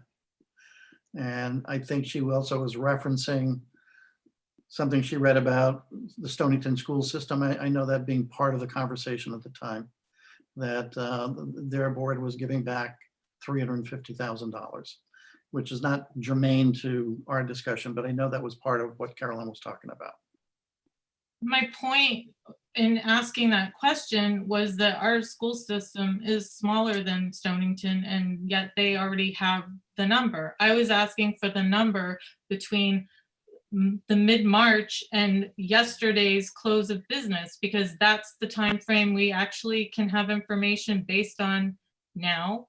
And then you could project also into the future. So that was one of my questions that I asked for. And I was told that all we would have is, through the end of March. So you're only talking about a 2-week period where there were no children and teachers working in the physical buildings. So my question was, what's the difference between the first 2 weeks and the 6 weeks that we've already worked through? Like, what are those savings? What does it look like? I asked I've asked lots of questions. I have 10 pages of questions that I've asked. I haven't gotten all of the answers. I think Mike was specifically asking, what are the questions, Caroline? So one Tell Mike is the question. what is the savings? The cost savings realized between March and today due to classes not being held in the physical buildings. Please list areas of savings. Anticipated cost savings between March and the end of the fiscal year due to classes not being held in the physical buildings. Contingency plan for the following year. Should the school remain closed into the new school year, or should the school open for the new year and then have to close again due to COVID-19 or other natural disaster? Please clarify which employees are continuing to get paid, how many hours these employees are getting paid, how many hours these employees Can are. you slow down just a little bit, Caroline? I'm sorry. It's okay. I had thought that I had emailed everybody, and then I also got, in trouble for emailing everybody. Right. I don't, yeah. It wasn't to have a conversation, it was just to make sure that everybody had the same information. So please clarify which employees are continuing to get paid, how many hours these employees are getting paid, how many hours these employees are actually working, and what that work looks like, or, what does that entail? And that was back on April 8th. So there was that. Carolyn, relative to all those questions, hours, who's being paid, who isn't being paid, but you're really trying to get to what is the savings amount? Why would you need all of that other stuff? And I don't think that it's even, I think the directive was that and I think, Peter, you can correct me if I'm wrong, these guys were obligated to pay the teachers through the end of the year, regardless of whether or not they're working and I tried to make the point that from having two children that are surrounding me every day on Google Meets, Google Classroom and Zoom meetings with their teachers, that they're doing a hell of a lot of work. So I'm not saying that they're not. I'm asking for the taxpayers. I'm trying to give people a full picture of what, I'm showing that I've done. Christina, you're going to respond to this? I'd like to answer. Well, I'm still speaking, and this is our meeting. Well, we'll answer the questions. Well, okay. Questions. Is Christine going to answer the questions, or are you? I would like to answer them if possible. Thank you. You were elected to answer. So first of all, I've answered all requests that have come to me by email. The March financials that we send out show the projections. We don't have numbers that are in real time. So what the Board of Ed gets and what we vote on and what we gave to you shows our projection for what we think our savings will be. I don't know how long I've been on the Board of Ed, 5 years maybe. I think it took me 2.5 to 3 years to really understand those financials well. So I can't really explain it in a 2-minute period, but if you look at each column, there's an anticipated expense, there's where we know we're going to be, there's expected expenses. Deb's full-time position is to figure out what invoices do we think are coming in. So we do have a pretty good feel for what we anticipate the savings to be, and that is in that March financial that we sent to you. And I actually moved our meeting to Monday so that I could make sure that you guys got your financials in hand prior to just getting them today. Normally we were planning on meeting on Tuesday. So you can see our projected savings. It's not a perfect number, Carolyn, and I apologize for that. One of the reasons it's not perfect is because we're still in conversation, for example, with transportation. I guess my feeling is I've always thought that we work together to bring forward our very best budget. You certainly are stewards of the town, but the taxpayer gets the final weigh in on this. All taxpayers, just not what we assume is going to be the feeling. So I'm really asking that we again bring this to hearing. Not necessarily this is the one that goes to vote, but we need to bring it to hearing at some point. As far as other information that you're looking for, again, that report is what we work on. I hear from taxpayers as well. Last night I heard from Monday night I heard from a lot of kids. I heard from a lot of parents. I've been getting emails. They aren't saying, do not raise my taxes. We're getting a different message. So we need to hear from all taxpayers. I have answered every email that has come to me with directive questions. As far as next year, we're looking at all that. We have to look at that information as we get it. We're getting it from the Department of Education. Peter's on constant conference calls with other superintendents. I'm on constant information from other chairs, from CABE. We don't know what this fall is going to look like, but we also aren't going to assume the worst. We're going to take a look at what we can do with the information we have today. That's also why cutting our budget is difficult, because if we have to modify for COVID for September, that's going to mean putting distance between seating on the buses. Well, what does that mean? That means more buses. It's also going to mean that we have to make up, according to the governor, everything that we have cut in time for special education. The 2.1 does not have a position of special ed that we currently carry.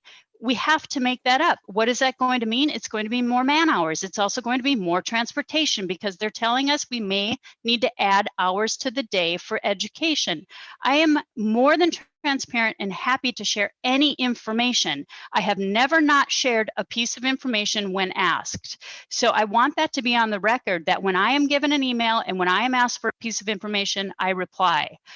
It does go from chair to chair. That is how these commissions run, so that everybody gets the same information, so it goes through the same channel.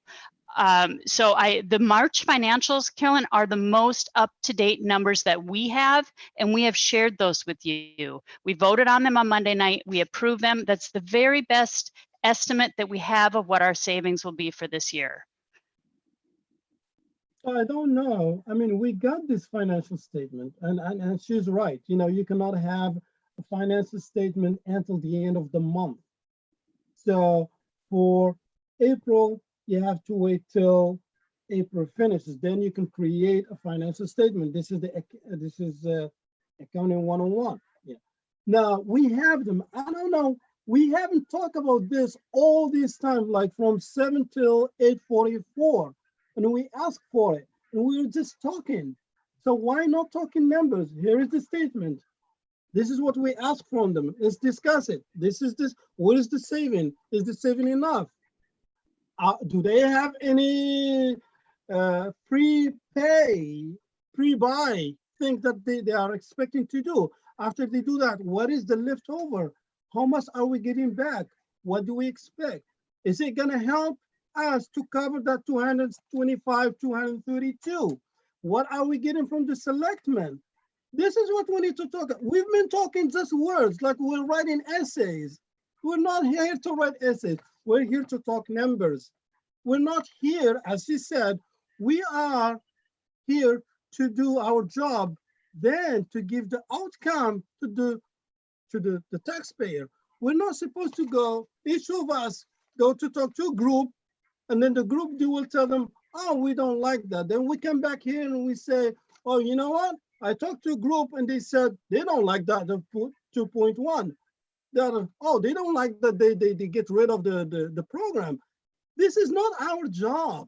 Our job to come up with outcome, put it out there, have people vote for it. And then if the people say no, then we need to come back and look at our numbers, not our thoughts, our numbers. We need to talk numbers and to make it work. This is how we've been doing it. And it was working, and we got to this point. This is how it needs to be done. Mustafa, I think relative to the discussions we've had to this point in time, I think there was a consensus, though not a vote on the Board of Ed, that at 2.85, they could maintain functionality, not with all things that they would want, but maintain functionality. So that's, and still have the framework to be able to talk about school of choice. I mean, you know, that it has been part of the discussion as well. So, Dan, yes, Peter Nero. I'm going to have Peter come in. Is that all right, Christine Wagner? I just want to answer the question Carolyn Yes. had.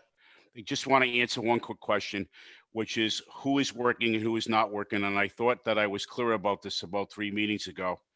We have an executive order from the governor. And the executive order stated that all employees are to work and maintain their health benefits during this time. Everybody is working presently right now. Some are working, as our teachers are working remotely, our paras are working remotely, our custodians are in every day. doing things. We're all working and doing our best, but Executive Order 7R basically said, why are we going to unemploy these people, which some of them are residents of your town and taxpayers. Some of them would lose their health benefits. So we're following Executive Order 7R. Peter, I heard you the first time you explained it, and I agree with Mustafa. We need to look at the numbers, and that was my point. When I brought up all the things that I brought up earlier today, I'm asking for numbers. And you have them in our budget. I read my questions because Mike Anderson asked me what my questions are. I have pages and pages of questions that I've asked. And all I'm trying to do is talk about the numbers. You know, what are we anticipating to get back? What is that going to look like? What do we need for next year? What's going to make it work? What are our other obligations that we're going to have that we're not aware of because we're not getting all of the information? And I'm sorry, and this is what's frustrating. And I know people are frustrated with me and they're frustrated with the situation, but I agree with Mustafa. We need to look at the numbers and we need to have the impact. And so you have a copy of our budget. You interrupted me a little while ago. You have a copy of our budget. We will try to do our best to have a surplus at the end of the year. Some of these things have to do with the fact what we're negotiating, as example, with our transportation, which is one of our bigger ones, to be honest with you. So we're not using diesel fuel oil. We've shown you those savings. We show them in the update to you. But our budget is enforced, and we're going to enforce whatever the governor says in terms of 7R. Those numbers are real. What the numbers that we don't know is what's going to flush out in terms of some of the surplus items that we may not spend, and that's going to be in fuel oil and a few other things. But the biggest part of our budget is personnel, and everybody is working and everybody's getting their health benefits. And as I said a little while ago, they are people within our community, they're taxpayers, they're getting their health benefits and their salary. In relative to surpluses and execution of budgets, you know, I've worked with Peter for 10 years now, and they have, and this is demonstrated by audit, you know, they've done a good job executing their budget. If they have a surplus, it has come back to the town. And we've seen that year after year after year. And what it's going to be exactly, there's a few things, as Peter just described, that are fluid and, you know, they haven't been settled on. So, I mean, and then talking about the numbers, about the budget, the 2.85, we've talked about it over and over and over. That is enough, minimal as it might be, to maintain the functionality and criticality of the district and its curriculum to the benefit of our children, I might add.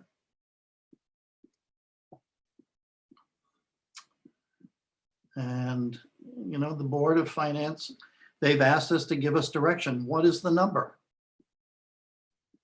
I think that's what we still need to know. Like, what is the state? Like, what are the projected revenue losses? We don't know that. I mean, all of these things play into all of these numbers. I think we need to keep talking as a board about, you know, where the numbers are right now, where they might be a month from now, and what our needs are going to be during the next fiscal year and the year after that. You know what, Carolyn, if you called the state right now, they wouldn't be able to answer you. And we have to move on facts that we know now. And then if we have to adjust, we will adjust. You know, it's simple to me, simple. Mike Anderson.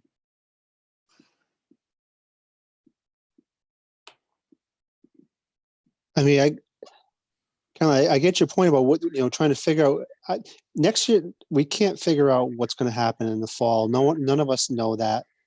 But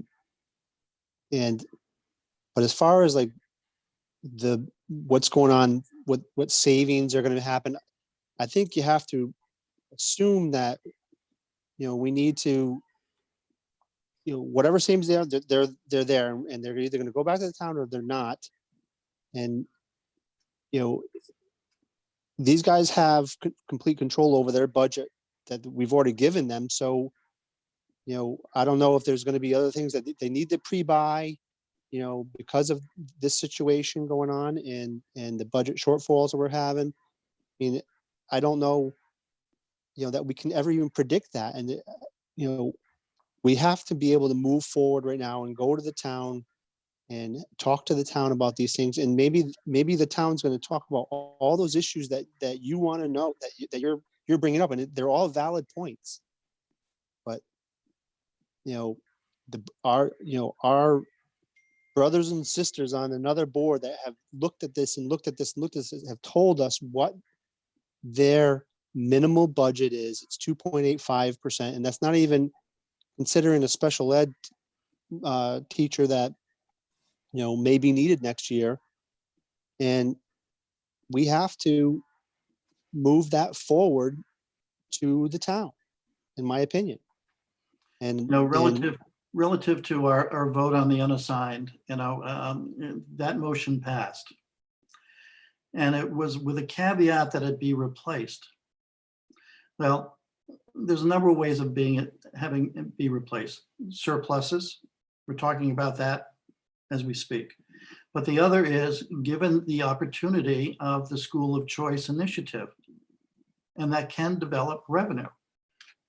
And by having agreed to move some of the unassigned, it gives us high probability of doing the 2.85 to give them the functionality to pursue the School of Choice initiative to bring in revenue.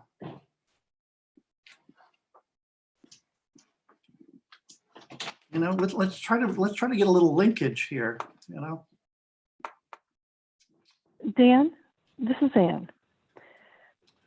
That Can you, Ann? you lay out for me what our timeline is in terms of moving this to a public hearing and moving it forward to referendum?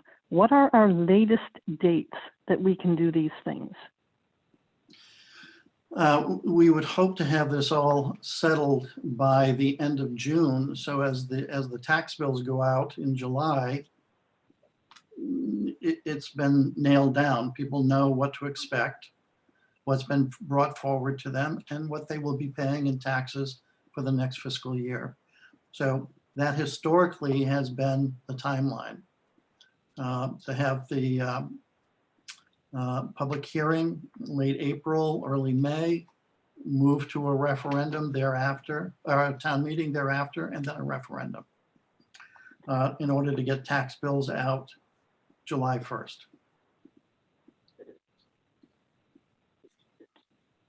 Okay, can you give me those dates one more time? Yeah, July 1st is when we would like to have the mill Right. rate levied. In other words, referendum done, mill rate levied. Mm-hmm. So it may mean public hearing soon, very soon, and then to move on to Late a April, town early meeting. May. Yeah. All right. Meeting. Town meeting when? Yeah, it's usually 2 to 3 weeks after the hearing. So it has to be advertised. And the same for the referendum. And in Okay. our ordinances, we were supposed to hold the annual town meeting the first Monday in May. Obviously, we haven't been able to meet that because we have to have the finance hearing at least a minimum of 2 weeks prior to the town meeting. Right. I need a week and a half before the hearing in order to make sure that we advertise it with the newspaper.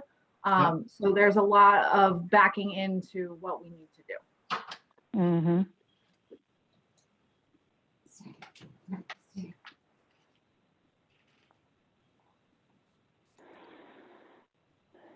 So, we still haven't given direction as of this time and date to the Board of Ed. We've asked for a lot of information. We've asked for hypotheticals, and they have complied. And in that they have complied, we now are failing to respond, which bemuses me.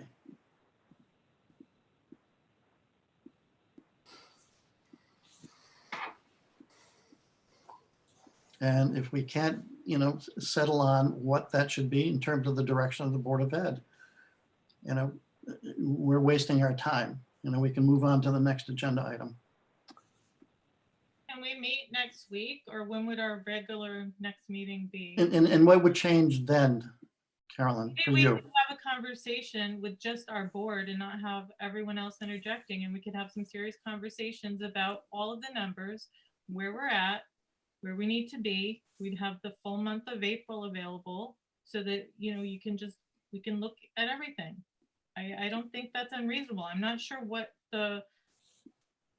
is one more week going to make a difference one way or the other in the whole big scheme of things. I think we need to do it properly, and we need to be able to have, conversations amongst ourselves like we normally would if we were sitting at a table together where we could talk this out and not have all of this other things. I just think, I know we're doing the best that we can meeting in this way, but I just think it's a terrible way to meet. I know we have to because this is where we're at right now. So this is what we're doing. But I really think we need to talk about the numbers and all of them and have these conversations about, if we do this, what does this look like? And it's like, we have emails. I've printed reams of paper to go over and look at. And this is just not, I don't know. I don't know what the rush is, and it just is unsettling to me to feel like we're just trying to push this through. And I think that we don't need to push it through. I think we need to be thoughtful about what we're doing. And we need to have discussions as a board and talk about these numbers. And I'm sorry, that's just my feelings on it. Right. Relative to that, Carolyn, we've had at least 3 meetings where we've had in-depth discussions with the Board of Ed relative to their budget. So I think And- Dan, sorry. And 1 week from now, I don't know what is going to be different, but, if we're not going to come to some outcome that is pursuant to giving direction to the Board of Ed, then we'll move to another meeting and see if we can refresh it.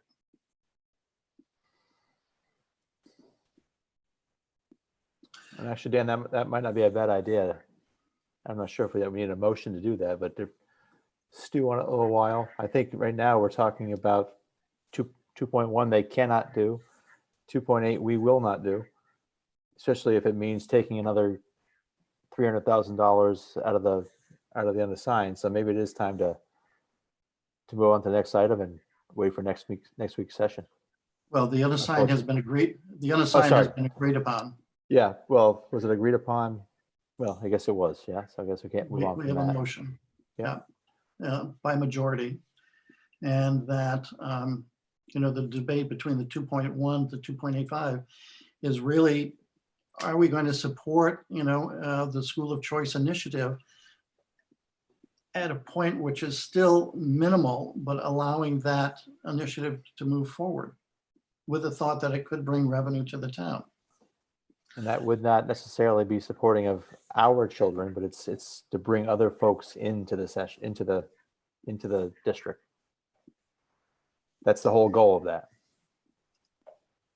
Supporting our town to bring. I mean, sorry, Mustafa, the- a hard this time is hearing you there. Our town revenues. It's not supporting other towns. Well, it's supporting, it's the, So, just to make it clear. yeah, I think the way I understand it is it would then I think allow for us to everybody bring here- kids in. Well, everybody here No, understand that the reason we're doing it is to bring revenues to our town. And of course, keeping those programs are helping our kids. Because as other people mentioned, families are already to call worried about losing programs in our school. Knowing that we just built a new school to have things going. Yeah, Mustafa makes a good point. We're doing it for the benefit of our kids. I think I've said that already, but it also can be leveraged to help the school of choice initiative. Mike Anderson, you had your hand up? Just quickly on the same point, Dan, we heard Peter Nero talk last week about how implementing these specialists has taken our school from here to here. And And you huge. take them out and then they'll take them down to here. And just the side benefit is that it helps to build this revenue stream. Right. So it's not just to help other towns kids, it's to help our kids. Right. Okay. And may I, Dan, if I may, I will sit here. We don't need to wait till next week. I'll sit here all night and talk about this stuff until we get a resolution on this. It's just we know what the Board of Education is asking for at a minimum. That they will only, that's what they'll vote for. So we sit here until we get this resolved, until Caroline, you get your questions answered. I think you should assume that, the kids are going back next year. A budget is a projection that you hope to attain. It's never going to be perfect. It's never going to be exact. It's what we can predict at this point. We gave the Board of Education a budget last year. They have to the end of this year to spend it. If they might spend it all. I don't know. Just can't, they might have savings. Hopefully they'll put some money back so we can put some more back in undesignated fund. Cup is half full that they'll have some available for that. But we need to tell them that, as their elected board, that we support what they've given us as their bottom line number and put it to the town. And we can do that tonight.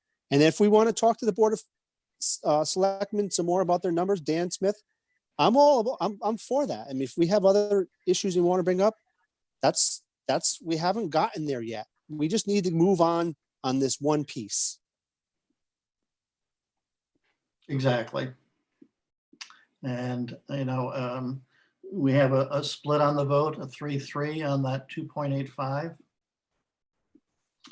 And yet no motion on the 2.1. It's,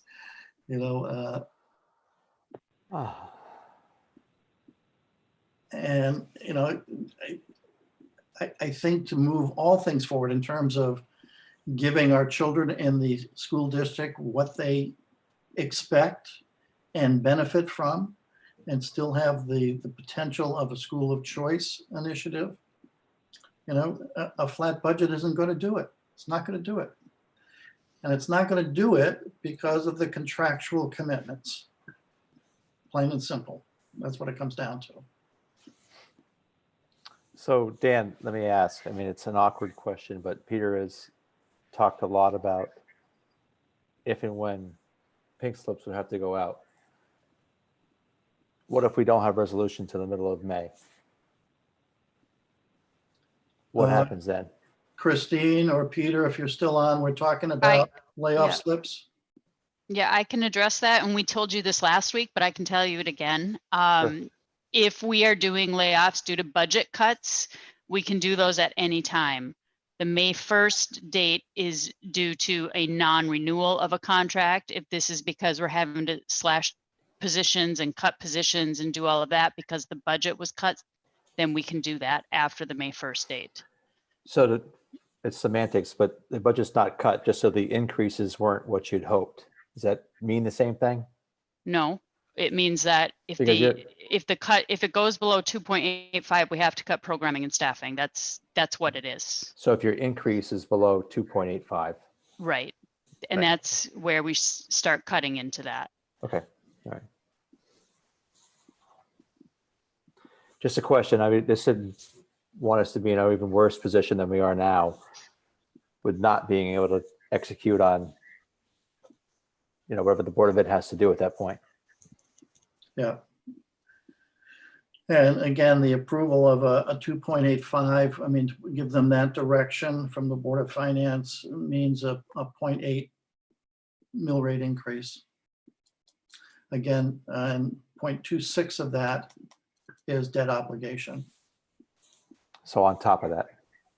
No, it's inclusive of that. So I think I have down here 1.34 mil increase. Your numbers earlier, No. all in. Yeah, we were talking about the 225,000.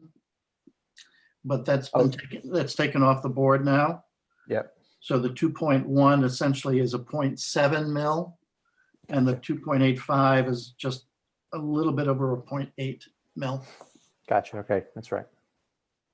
Thank you. I have that as 2.89 mil. I'm sorry, it's 0.89 mil. Yeah, 0.89 mil. That's what I gave you earlier. Yeah. Correct. Yeah. Yep. Which is $473,534 versus $378,828. So essentially $100,000 difference.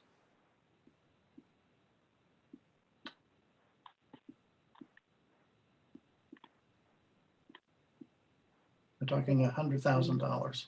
We've been kind of going through all these things for the difference of $100,000. And it is hard to believe that the What world is collapses with $100,000, right? All these What- roles, all these sports.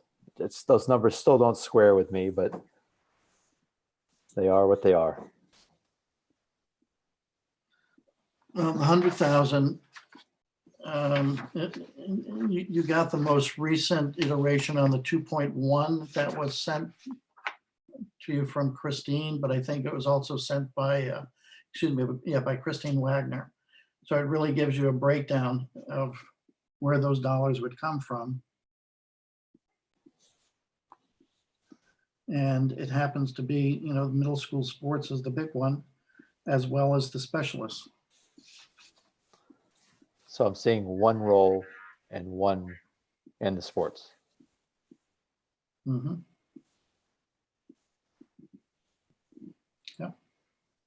Christine's got her hand up, I believe. Oh, No. sorry. No. Just to be clear, I think I was hearing several roles, but I'm seeing one role. Yep. Thank you, Christine. Yeah, I'm sorry, I guess, so just a couple of things, Paul. It isn't that the 100,000 is what's now going to make us break. Keep in mind that our budget that we brought forward was 4.9. We've already cut everything except for teachers now. So we have no technology in there. We have no purchasing of equipment that is needed to keep the schools clean. So if you could keep in mind back to the first budget we brought forward to you, it isn't just 100,000 and now everything's falling out.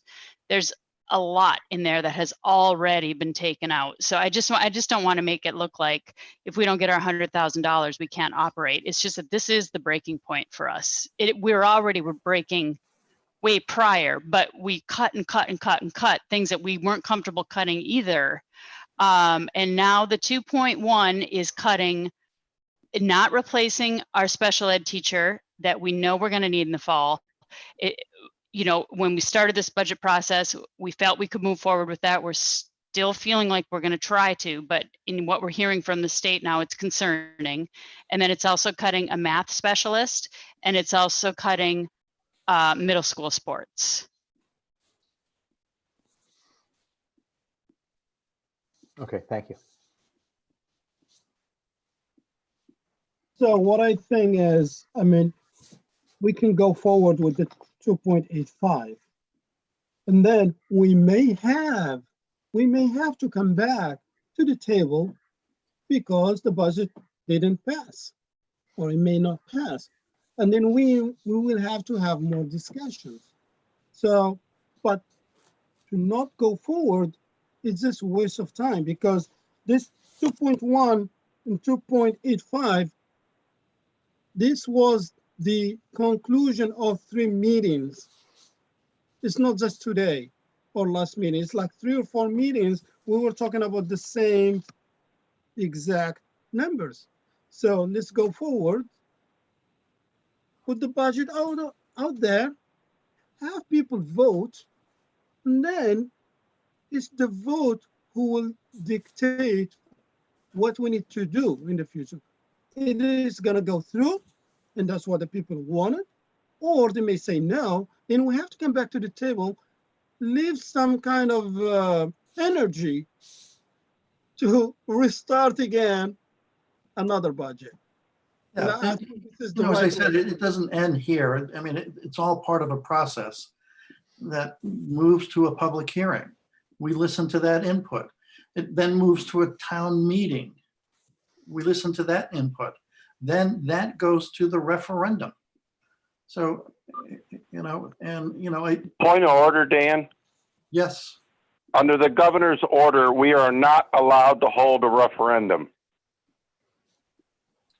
well, I think we brought that up at the last meeting, Sean, and you debated that, if I remember. Would you like me to send you the language? No, I think we have it. Point of order, Dan. I was on a call with the governor today, and that comment is not correct. There's additional guidance that's actually coming forth, and we may or may not be able to hold a referendum as a point of order. So, What is currently in place, Mike, doesn't allow us to go to referendum. It has not been changed. I mean, I was on a call with the governor today, so you can choose. Mike, please. I think that's something that the Board of Selectmen are responsible to. It's not our problem. Our issue here and our subject is to discuss. If you don't care whether the voter votes or not, you're correct. No, it's not I don't care. What I'm saying is tonight we're talking about the budget. Then the referendum will be subject to be discussed at the selectmen meetings. That's all. It will never get to referendum. It's not allowed. It's okay. So for us today or tonight, we need to go forward with our budget. And then we discuss the next step, what's gonna happen with the referendum. We're not gonna stop our budget because we don't know if there is a referendum or not. What we're discussing. Yes, you do.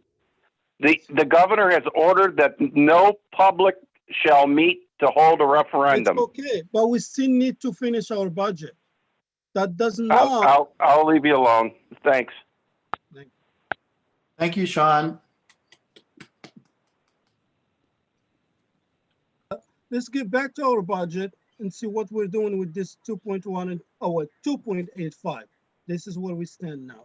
Let's see if we can answer more questions to the members that need more clarification on this, and let's get it done. I'd reverse that language. Let's go over the 2.1, taking the $250,000 out of the unassigned and see if the voters agree. Well, Works both ways. 2.85. I know. See, we're on the opposite ends of that thing. I hear you. About 2.1. Why are we going back to something we didn't vote for? So let's go discuss things that are on the table now. 2.85 did not pass. It's not going to go forward. All right. Paul, are you making a new motion? If you think it'll be helpful, I can certainly ask for another motion to bring the 2.1% budget increase to the Board of Education as guidance, Dan, if you permit it.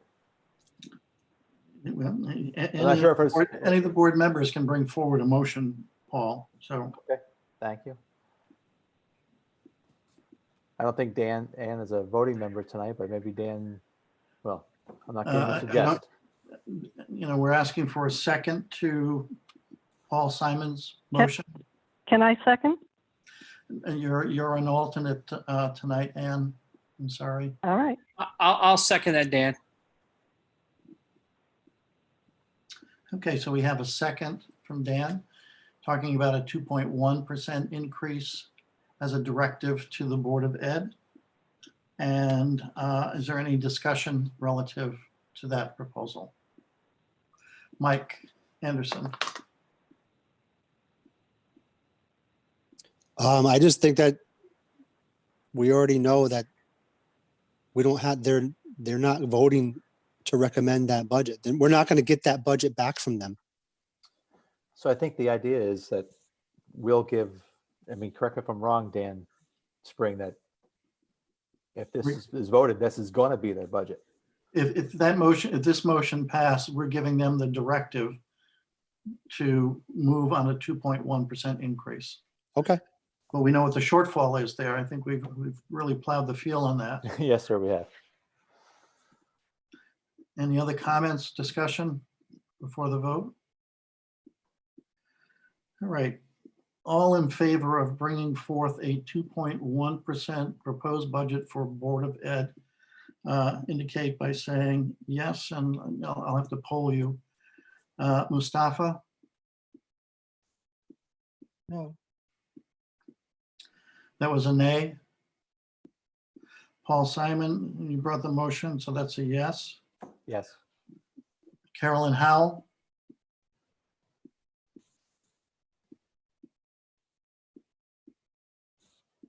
was You're that muted. a head shake and a no, or? Just frustrated. I just feel, this whole thing, I'm sorry. I'm trusting my gut on this one. None of this is settling well with me tonight. And maybe I should just abstain because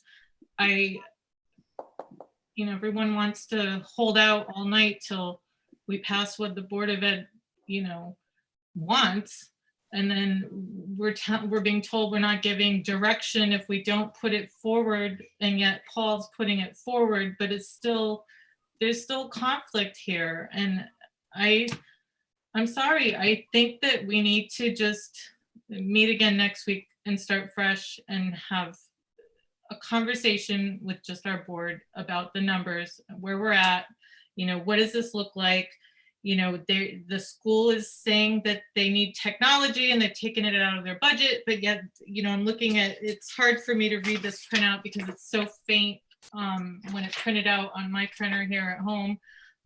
It looks like possibly they have a savings of, if I'm not mistaken, it's like 243,000, but I don't know, who knows, because we don't know where the numbers are going to fall.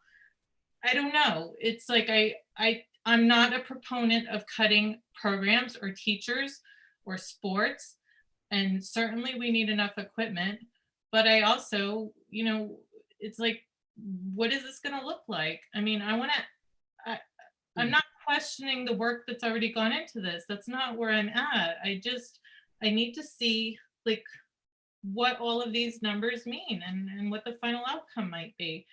Well, the only thing you don't know, Carolyn, is what the savings will be for this current fiscal year. Right. And how that impacts. Carolyn, does it make a difference to you if it's 100,000 or 200,000?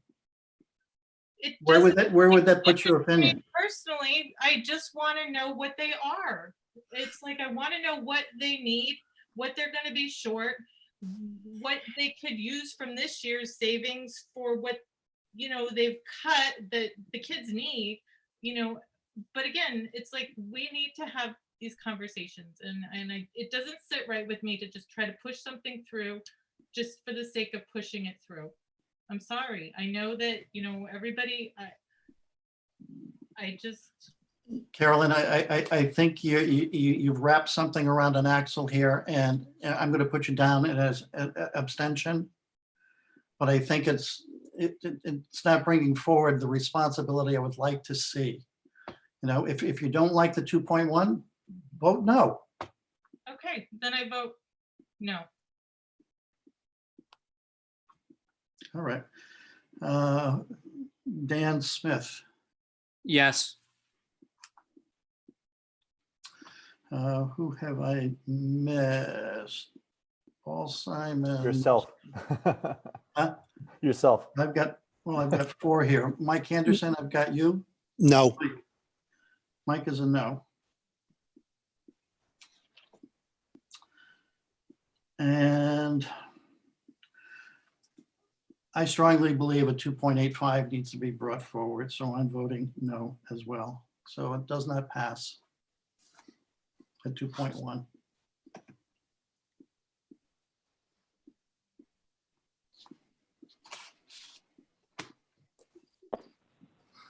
And it looks like for this evening, I don't know if there's anything more we can bring forward to develop a better outcome here. Can I just say something? Go ahead. Mike, Caroline, I just, this meeting that we're having here is no different than a meeting that we would have together. It's just that more people are actually able to listen in on this than come down to the town hall on a Wednesday night and if I could have a and- point of order, Mike, wait just a Yep. minute. And Caroline, I hope you understood your vote. You talked about the 2.1%, you voted no, and it wasn't an abstention, you got a no. So there was 4 no's and 2 yeses. Okay, I'm clear on it. Just wanted to be sure. Okay, back to you, Mike. Okay. So we can't come back here next week and have a conversation just amongst us. We're not going into executive session. And so I think we need to give these guys some guidance. And, I'm going on the assumption that these guys are going to have to spend whatever they can to get what they can't get in next year's budget.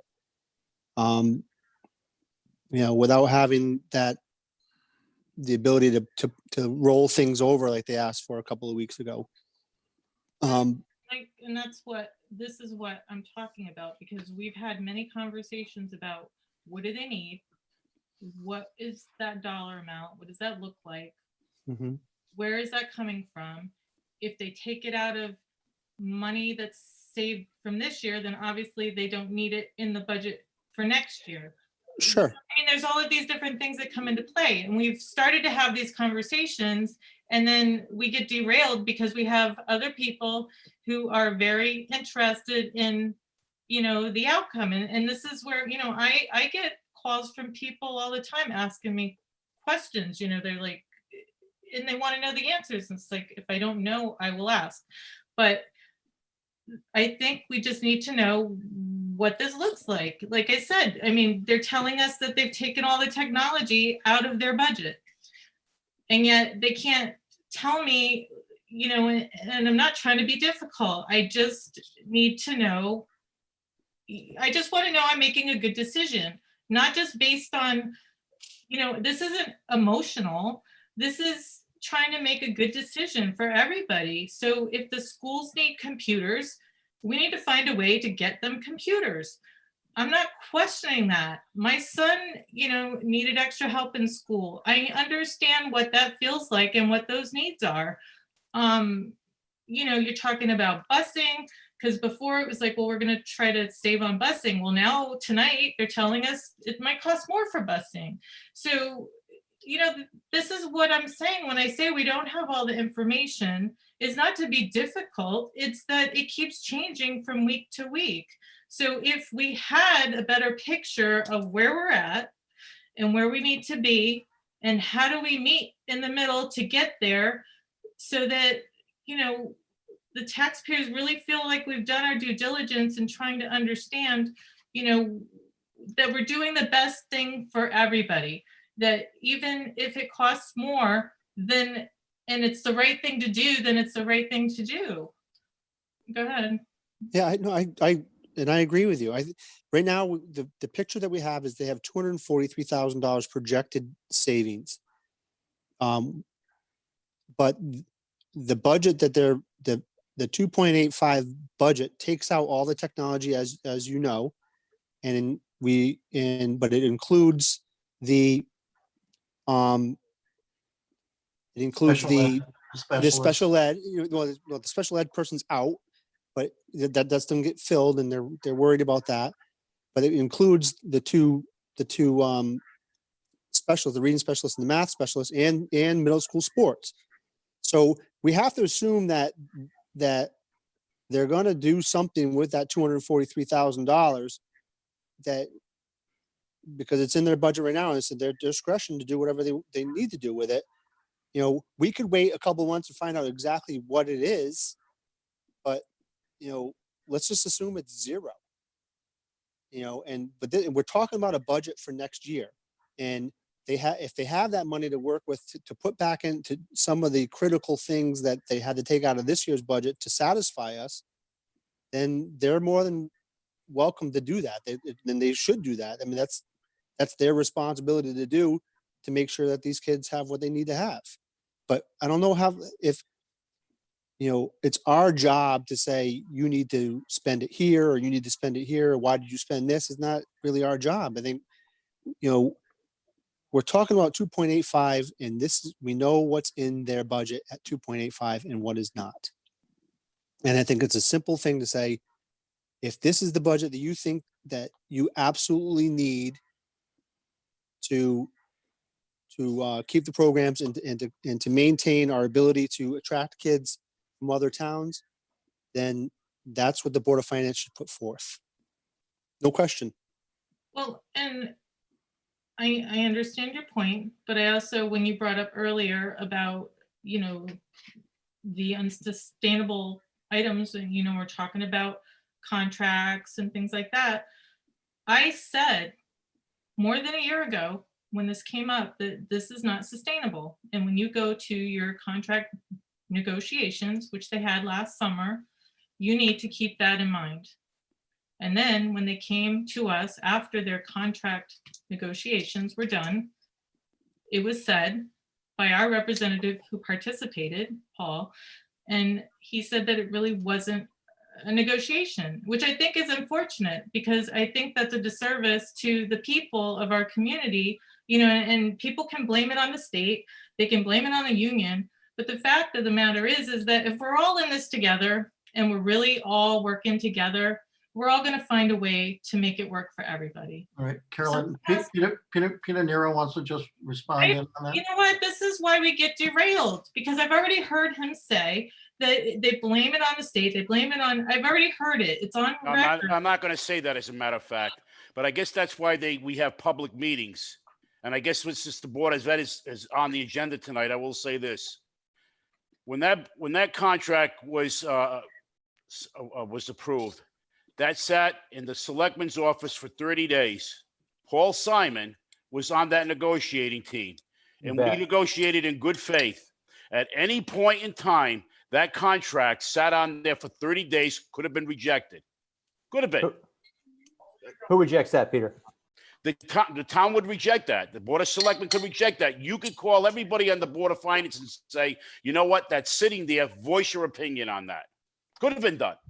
Yeah, I guess I'll speak to it now. Right, and again, as we said it in our last negotiations, once it was ratified, it would sit in the town for 30 days. As a Board of Finance member, you have other members of the Board of Finance, which you could have said, now's the time, and then go through the motion of going to arbitration on that. And at least you would have been heard. I'm not saying that you would have won that. But that's the way it works. Yeah, I think the attorney said that we would not have won that, right? We were certain. Correct. We were certain to lose. Correct, because that's the statute in the state. No, but I get it. I negotiated that contract. What I feel as though was in good faith.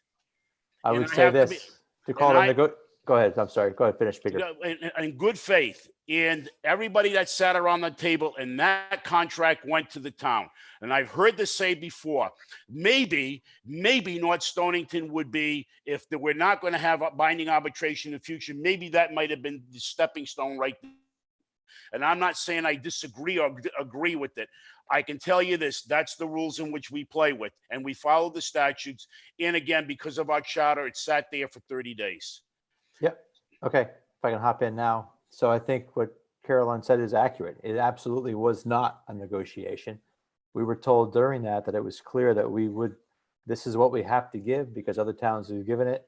This is, all those comparisons were done, and there was for the financial part anyway, there was not a lot of wriggle room. Maybe there was a 0.1% or here or there, but it's only the soft costs. I think that we able to get some kind of movement on. Paul, I don't want to interrupt you, but did we not get a higher co-share on the insurance?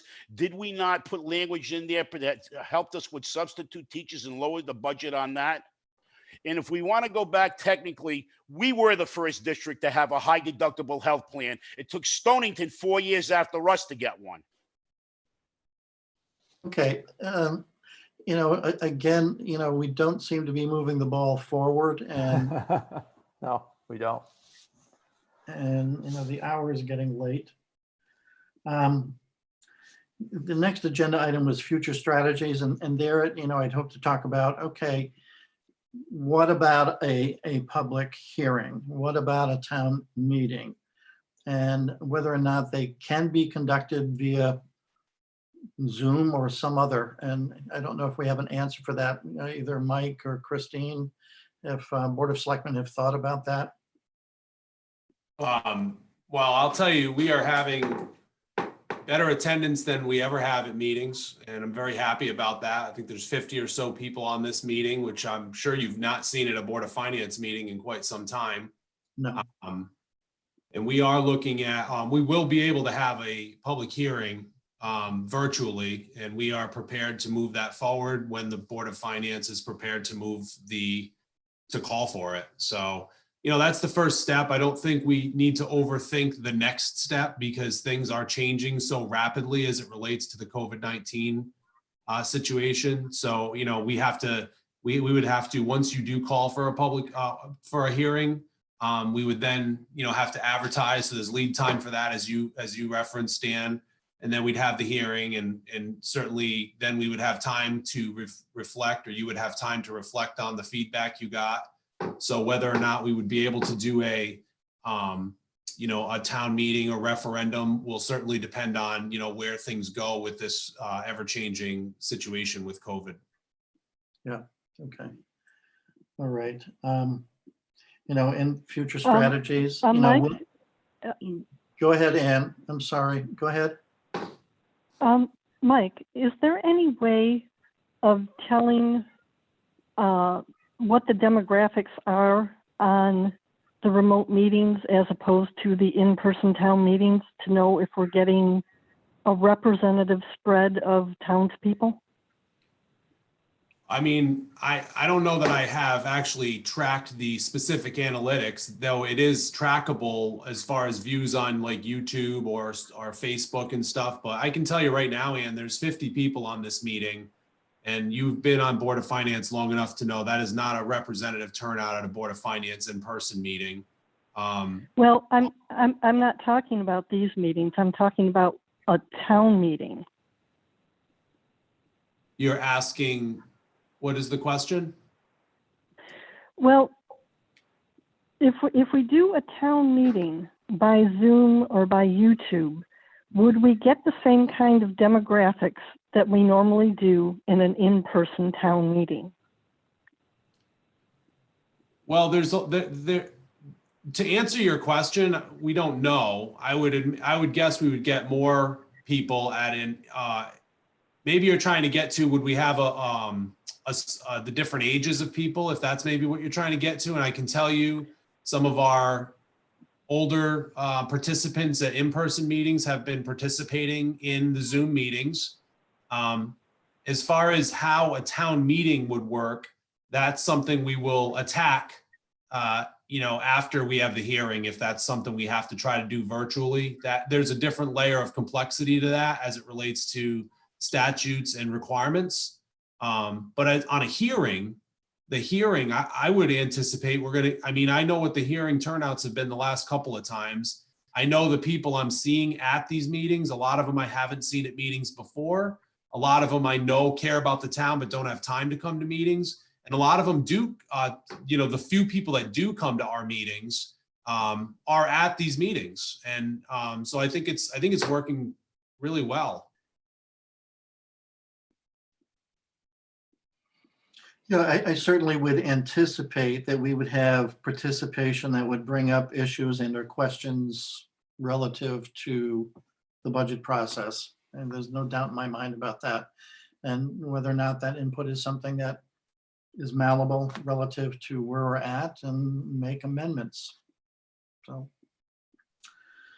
okay, relative to future strategies, our discussion, we're moving this to 1 week from today to reconvene. On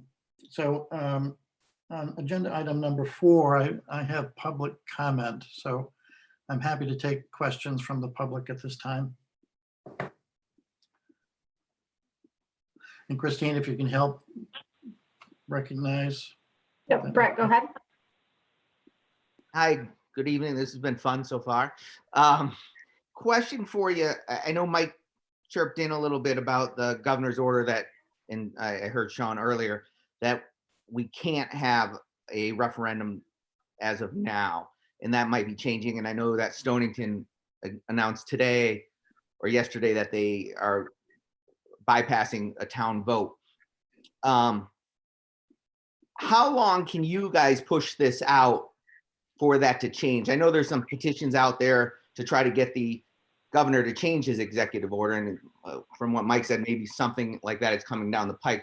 So I have two questions. How long can you guys push this out before you would have to vote on it and approve it as the Board of Finance?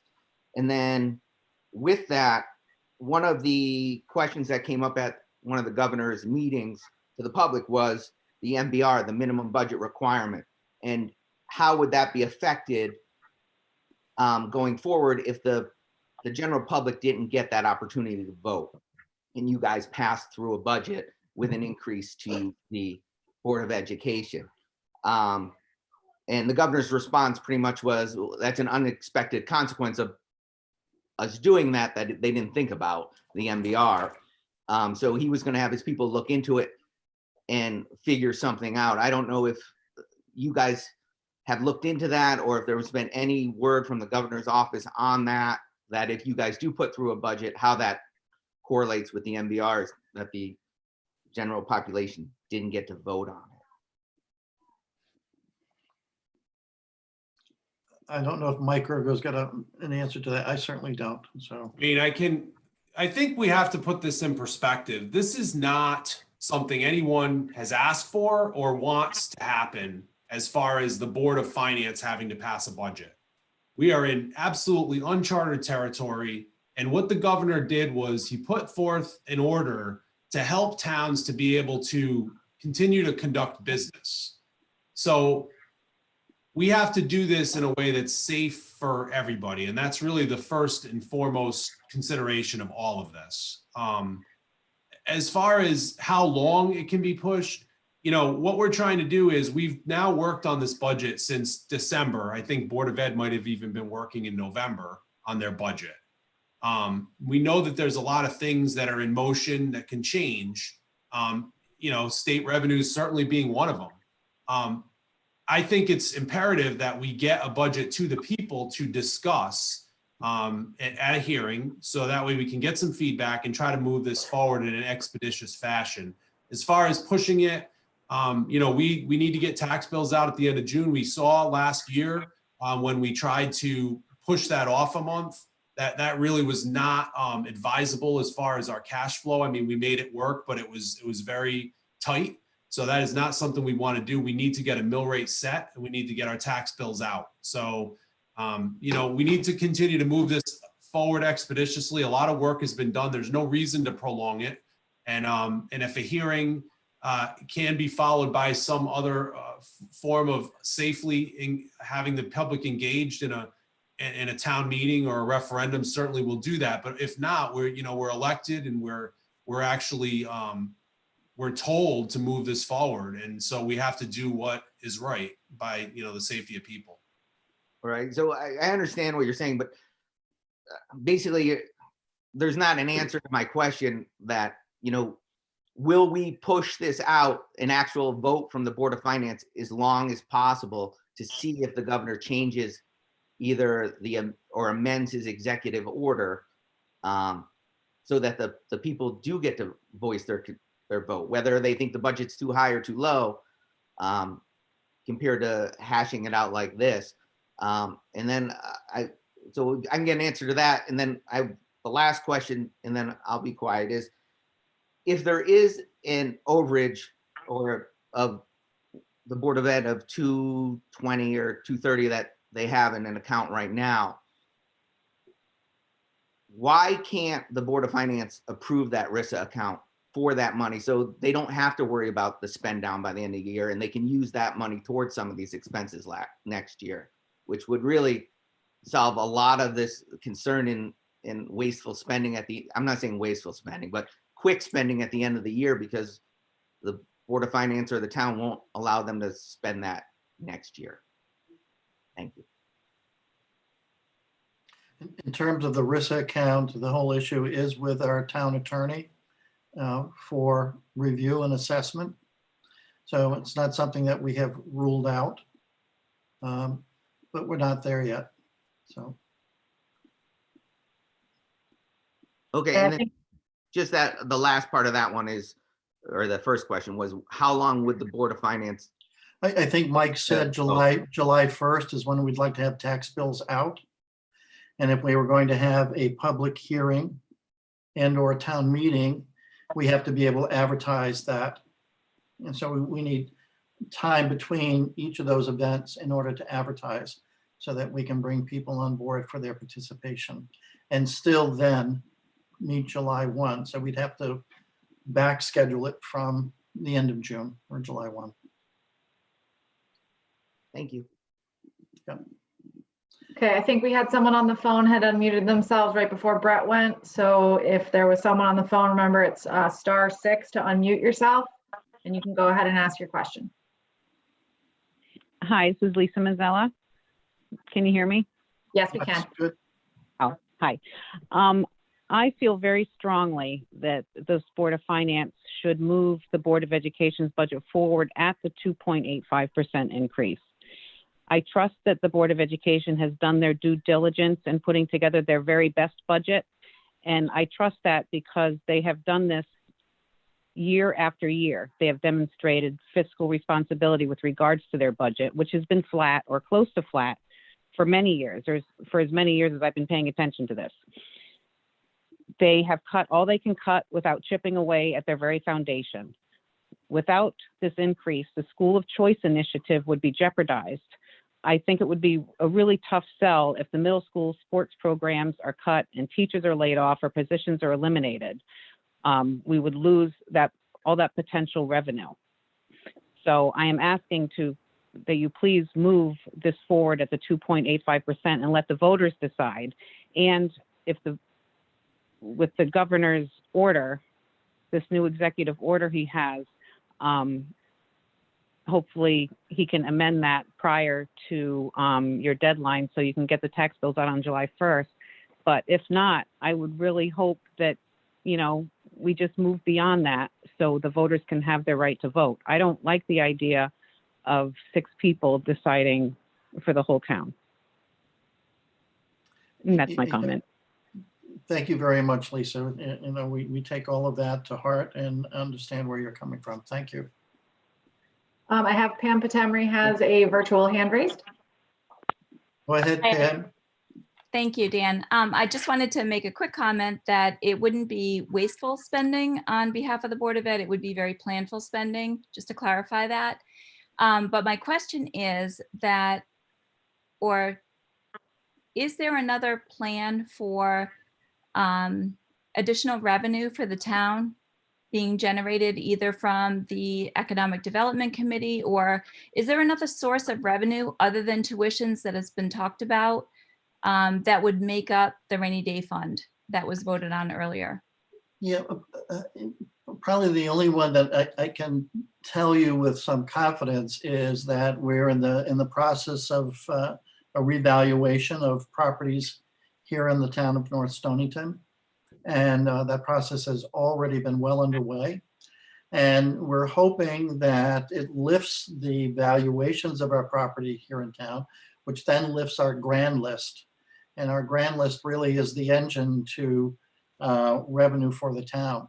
So it may be that, an increase of what we've seen statewide up to this point, COVID aside, has been a 2 to 3% increase in valuations, which would help our grand list and thereby provide more revenue. Okay, thank you, Dan. You're welcome, Pam. I think Brett had a response to Pam's question. Yeah, just in response to that, on the economic development front, we're working with some businesses now that are coming to town and looking to open in the near future. And we're also working on some other plans for that. There's a lot in the work, as you know, that takes a lot of time to go in.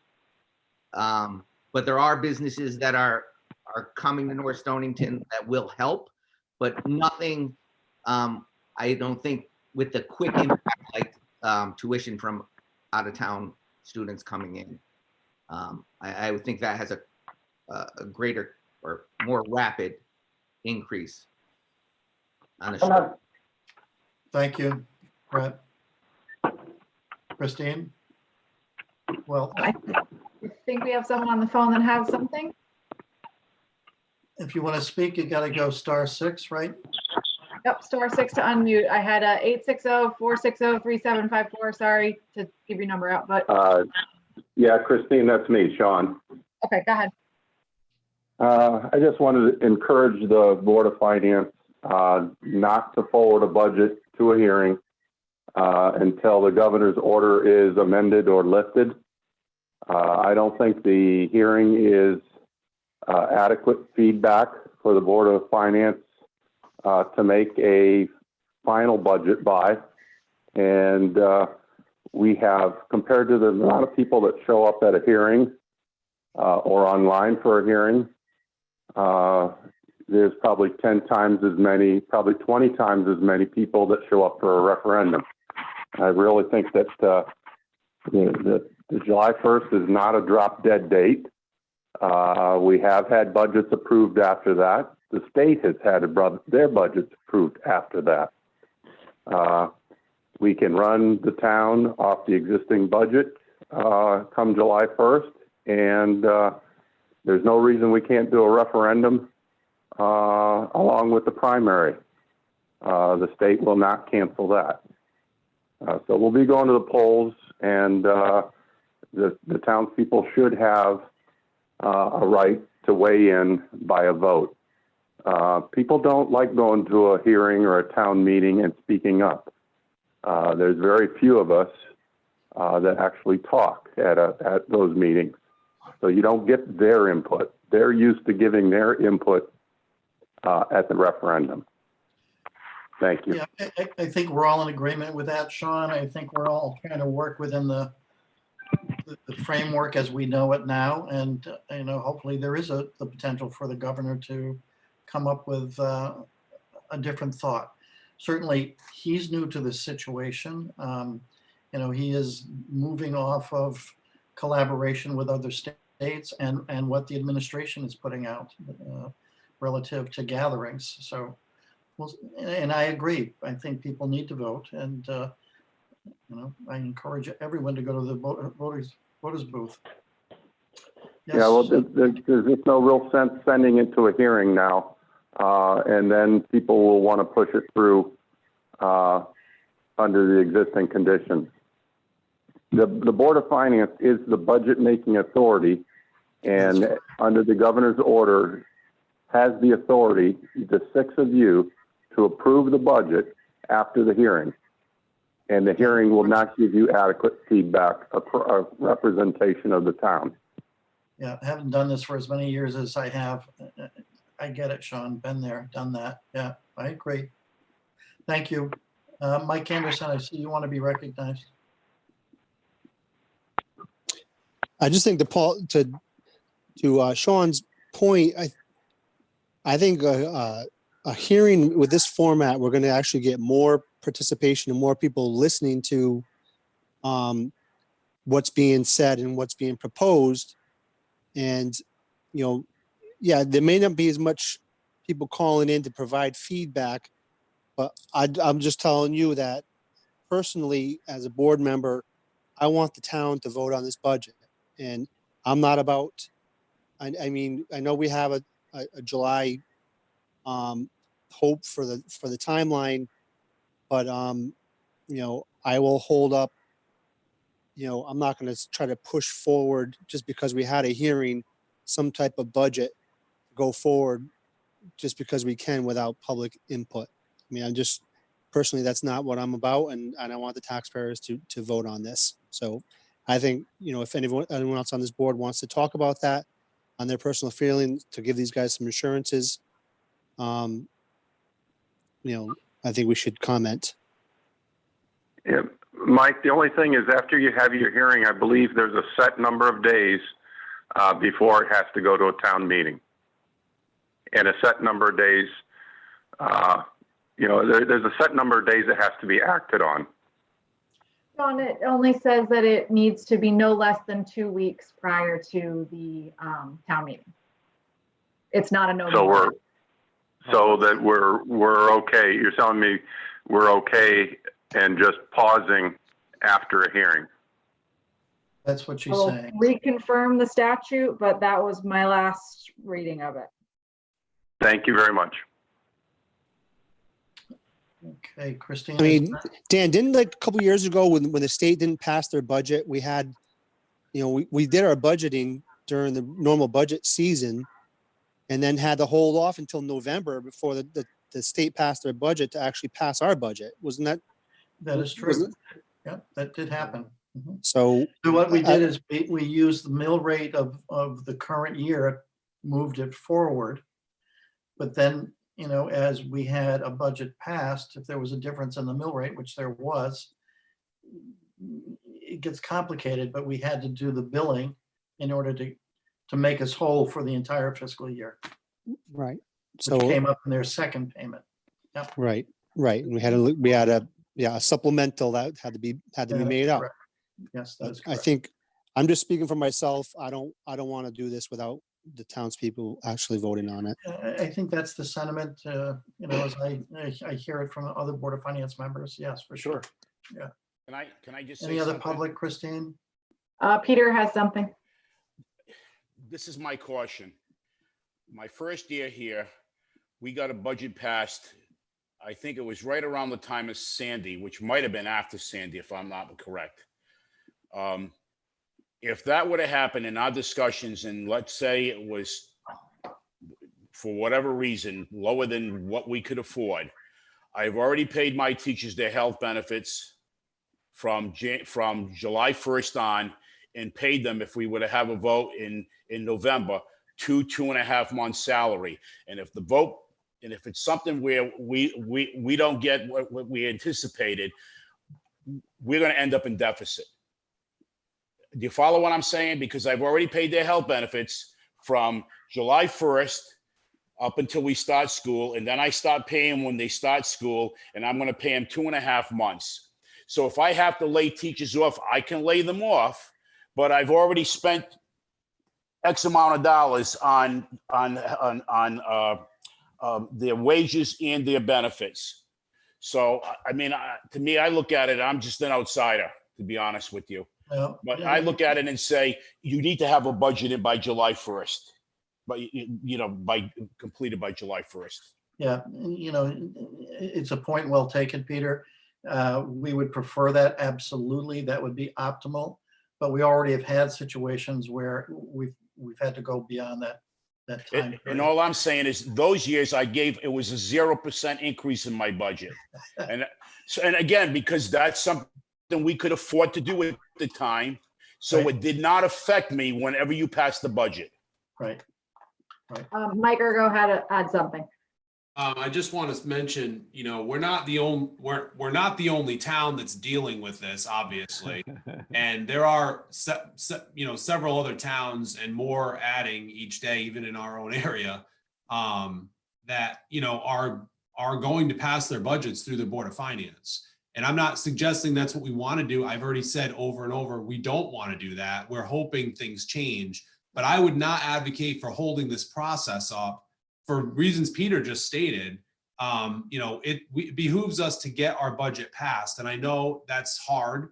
And I know it's not something anyone wants the burden of necessarily, but it is what, we were elected to do, is make these decisions. And so, that is what may have to happen. So I just, we've always tried to take care of ourselves in North Stonington. We've, since I've came in anyways, we've passed our budgets earlier, not knowing sometimes what the state was going to be at, but knowing that we would react later if things changed. And that has served us well. Our budgets have been conservative and have passed early in most cases. And certainly we don't want to be in a position where we're passing a budget late. So I thank the Board of Finance for all the work you're doing on this. I really do. I appreciate all the discussion you guys are having. And, I think it should be pretty obvious to taxpayers, and more are paying attention, that we're really looking at this budget hard. And after we bring it to hearing, and we should do that soon, because people deserve to have a hearing and hear what this budget is, because we haven't even presented it to, as people keep getting added to these meetings and more are showing up every week, they haven't seen a presentation of the budget. So I think it's good if we get it to a hearing so we can present the budget and then get some feedback back from people that have seen a budget that's been presented to them. Thank you. Yeah, thank you, Mike. Well said. Again, I have to come back to the issue of stewardship. We are elected officials, and as such, we have a responsibility to oversee the town and to be sure that it is meeting its liabilities and is serving our taxpayers efficiently, and where we can, to excel and let North Stonington be heard as a town that is moving forward and has great outcomes.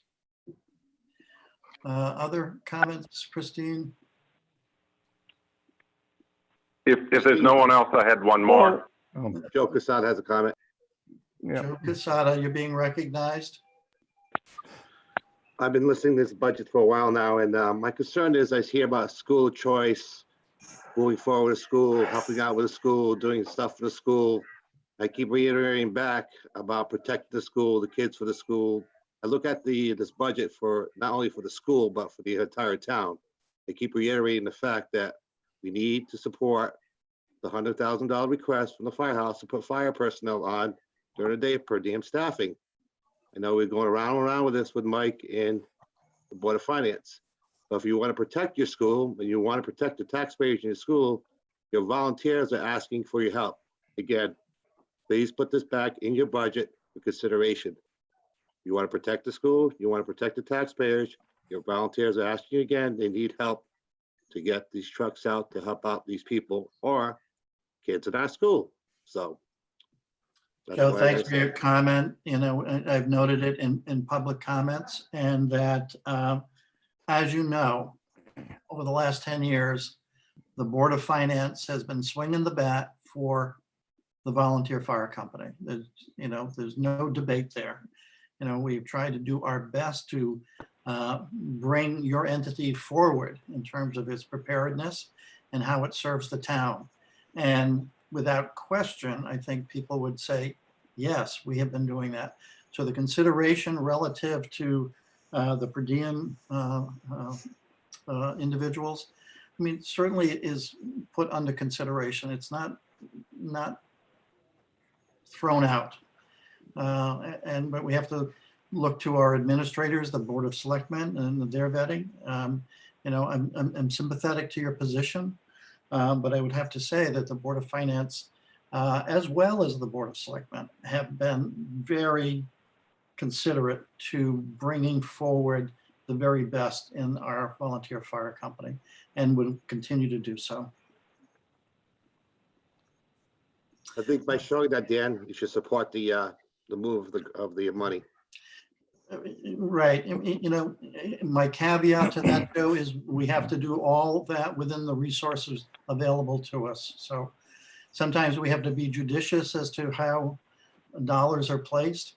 But it's not that we don't see you as being unworthy or this is a frivolous request. We don't. So I'll leave it at that for the moment. Okay, I think I have something from the phone number ending in 2073. Hello. 2073. If not, we can move on. Christine. Yes. Dan. No. Okay. Hi. Yeah, I've been following this now for the last 2.5 hours or whatever, and a couple things. Mustafa, how do you like your last meeting? Congratulations on being, I guess, the town treasurer as of next month. And Thank you. yeah, jumping from the frying pan into the fire, maybe, I don't know. But I did come up with a couple things while listening to all this. Is you got to remember whatever budget you put to the Board of Ed, they decide what they cut. As we saw in the past, when there were cuts, you do the thing that gives the most impact to get people riled up to come and vote the reduction out and they get their money back. This is a tactic which is used. It is what it is. So don't necessarily get smoke screened by, oh, we won't have sports. I mean, that's their decision. They can find somewhere else to cut, but they've decided that to get the rise. As for having a July 1st deadline, I sat on the Board of Finance, Dan, too. So I understand we all like to do that, but you can do a supplemental bill if it has to happen, because trying to do a meeting with this Zoom thing, you don't even know if the people that are in there making comments, doing anything, or even residents, taxpayers, or anything. You could be swamped by a bunch of people from outside just wanting to disrupt the system. So I think we really need to not rush anything through. And one of the last things, I keep hearing about this potential revenue stream from kids from other towns coming to our schools. It's potential. That's all it is. I mean, everybody's having tough times financially. This isn't a guarantee to say, well, we cut this, we cut that, we're going to get potential. I mean, just remember the words that are being used. And the last thing I have is basically I'm miffed about the middle school. I remember when we voted it, and I voted against the project because I saw where this was going to head. And we're at a point now, the middle school was this terrible place. Our kids are all going to get sick. We got to get them out of there. We got to do the project. Well, geez, now the middle school may be reusable. I just, as someone that voted for it, voted against it, and then now hearing what's going on now, I'm miffed. I am totally miffed. I think the taxpayer will at some point have their say on it too. But that's it. Thanks, guys. It has been a long night. Thank you, Charlie. Yeah. Peter Nero. Last thing. Yeah, well, I just say this with all due respect to Mr. Steinhardt, but I've been here 8 years and I've worked with 3 different board chairs and a whole bunch of different board members. And never once did we play chess or checkers with the kids or any programs or anything where we brought any controversy to a town meeting to play games with our budget for anything.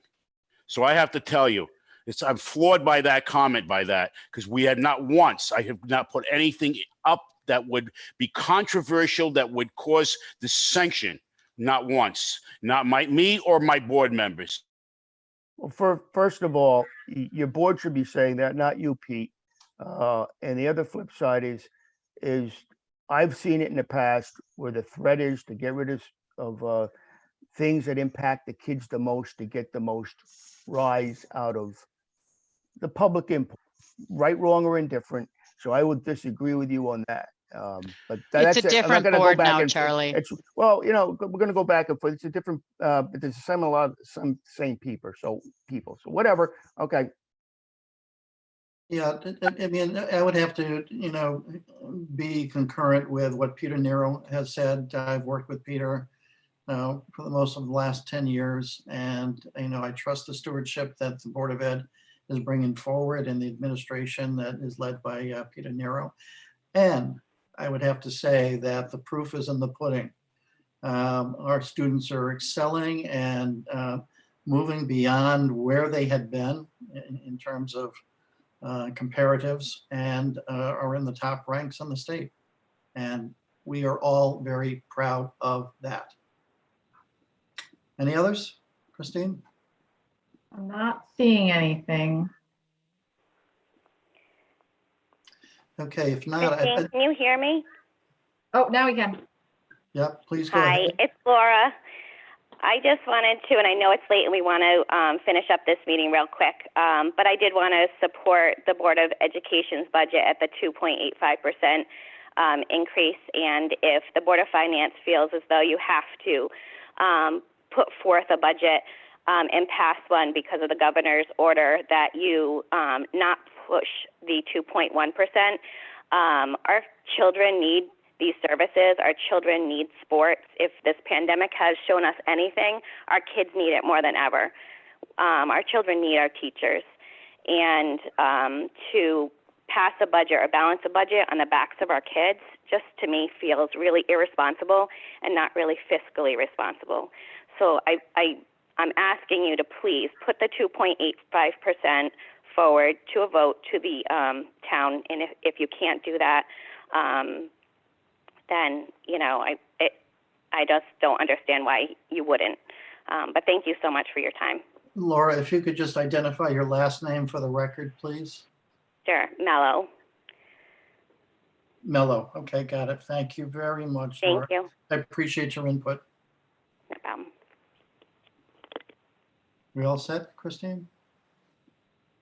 There doesn't seem to be any more activity, no green boxes, so we're gonna say yes. All right, we're going to move on to agenda item number 5, and we'll try to make this quick. This is previous. I'm sorry, Christine, you probably didn't see me chime in.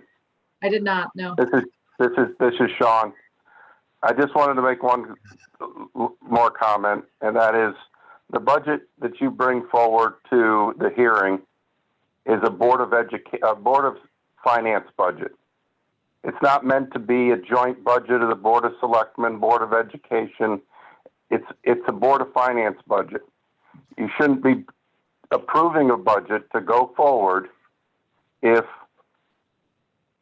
just to see the people's reaction. You should, if a majority of the Board of Finance agrees with it, and that's their position that they agree with that budget, then that's one thing. But they shouldn't be bringing forward a budget unless you want to take some ownership to it. Well, Sean, you know, as long as I've sat as the chair, I think you know that when we bring it forward, we bring it forward as the totality of the town and defend what's in the budget and certainly listen to all input. So, yeah, we're concurrent with what you're saying, and that's how things will play out for sure. We shouldn't move forward a budget just to see what the reaction is. We should believe in it. Well, Sean, you know me, when I get up there, I'm talking like this is it. And I mean it. And I mean it because the members of the Board of Finance have developed that consensus and that we've done our due diligence. But it doesn't mean that we have a deaf ear either, you know, and we're willing to listen to what the taxpayers are concerned about. So thank you for your comment. Thank you, Dan. I'd like to just, for the record, say that I agree with the taxpayers who voiced that they want their vote. I don't think that we should be making this decision as a board. I think that the taxpayers should vote on the budget, whatever it is. Okay, thank you, Carolyn. I think what we're saying is none of us know what's going to develop over the next 30, 60, 90 days. And the governor at this point has placed an order saying that the Board of Finance can move the budget forward. Certainly, the sentiment is we want the voters to be heard, certainly. All right, agenda item number 5, previous minutes, and we've got a number of them. They all have been forwarded to you. I want to make this as quick as possible because of the hour now at 10:10. I hope that you all had a chance to review the minutes. There wasn't a lot that I would amend, but because of my own review, and Ann, I'm talking to you. Yes. On the meeting February 26th, you could flip to that. And it's yes, public comments. You have Sean Murphy, and he recommends no more than a 1.85 mil increase. I don't remember that at all. A 1.85. no, it was a Perhaps it's 0.7. He corrected me. Okay. So we're going to amend that. Yes, amend it to 0.7. Okay. And then the only other one I had, this is going to meeting April 1st. Okay.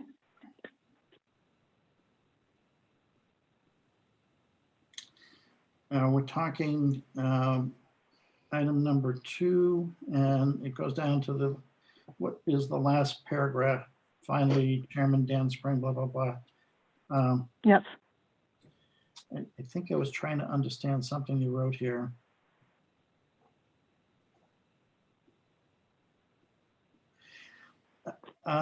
B isn't clear. I mean, 0.26, yes, is the debt redemption. And I guess, I know I was looking at developing a polling on options. Then you've got remainder of increase covered by undesignated. Right. The remainder of the 0.73.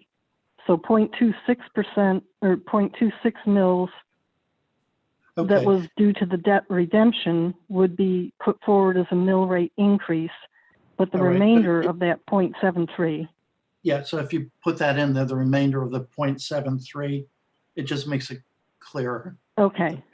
All right? And Got that's it. all I had. And you did a great Okay. job. Thank you so much for your diligence in getting all of this out to us. Was there any other amendments noted by anyone? I didn't see anything, Dan. Okay.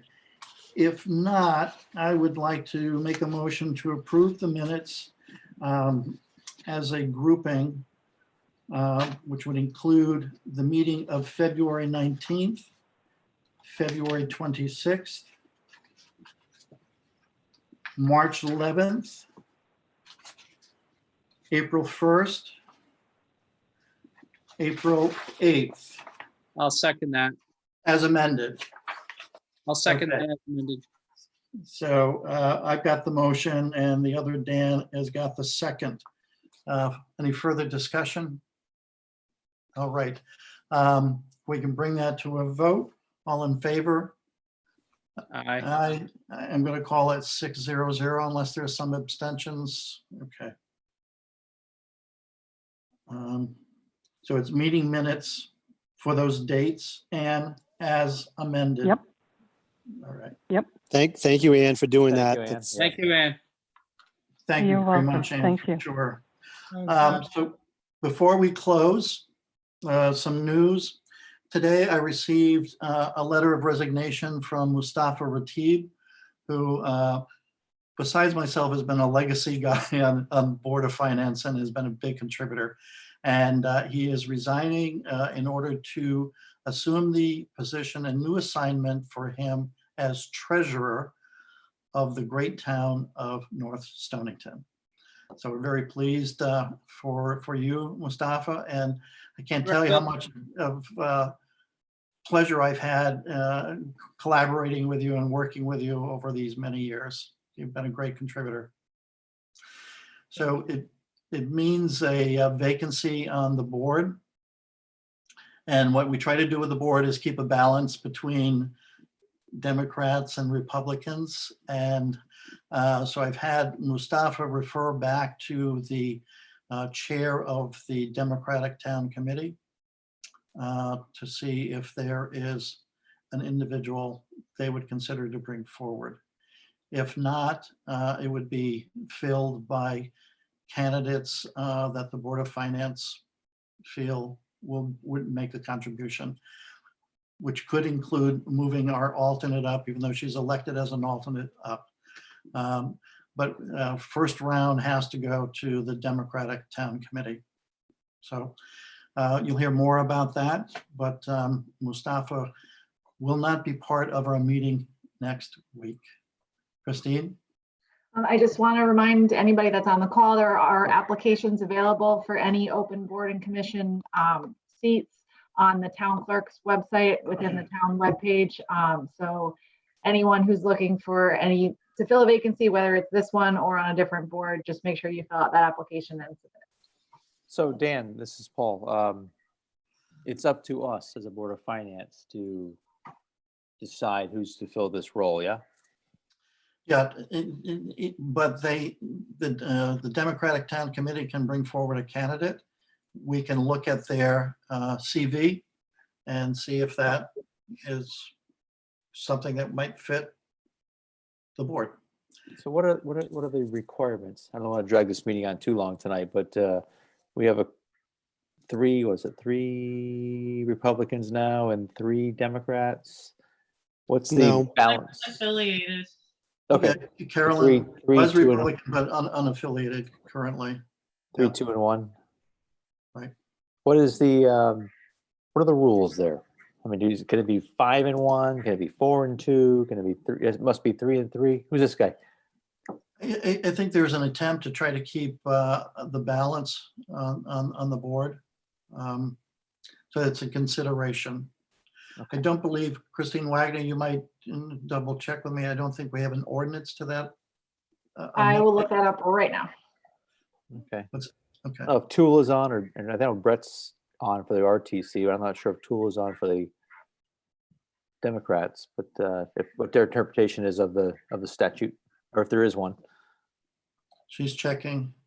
Okay. Yeah, give me a minute, Brett. If I can just feed a little bit more. I mean, I know we've had this issue before where we tried to bring, maybe we made a mistake in the past, not bringing alternates up, but we should consider that too when we as a board decide who we're going to fill this role with.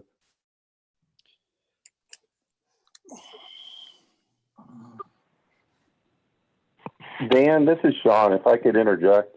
With this not being on the agenda, you may want to add it to your agenda, Dan, and Yeah, yeah. Tula be present. I think I'm just thinking if Christine had some clearance ready-made on the ordinance, but because this is news that just hit today, sure, we can pick it up. Yeah, it's better for it to be discussed at the next meeting.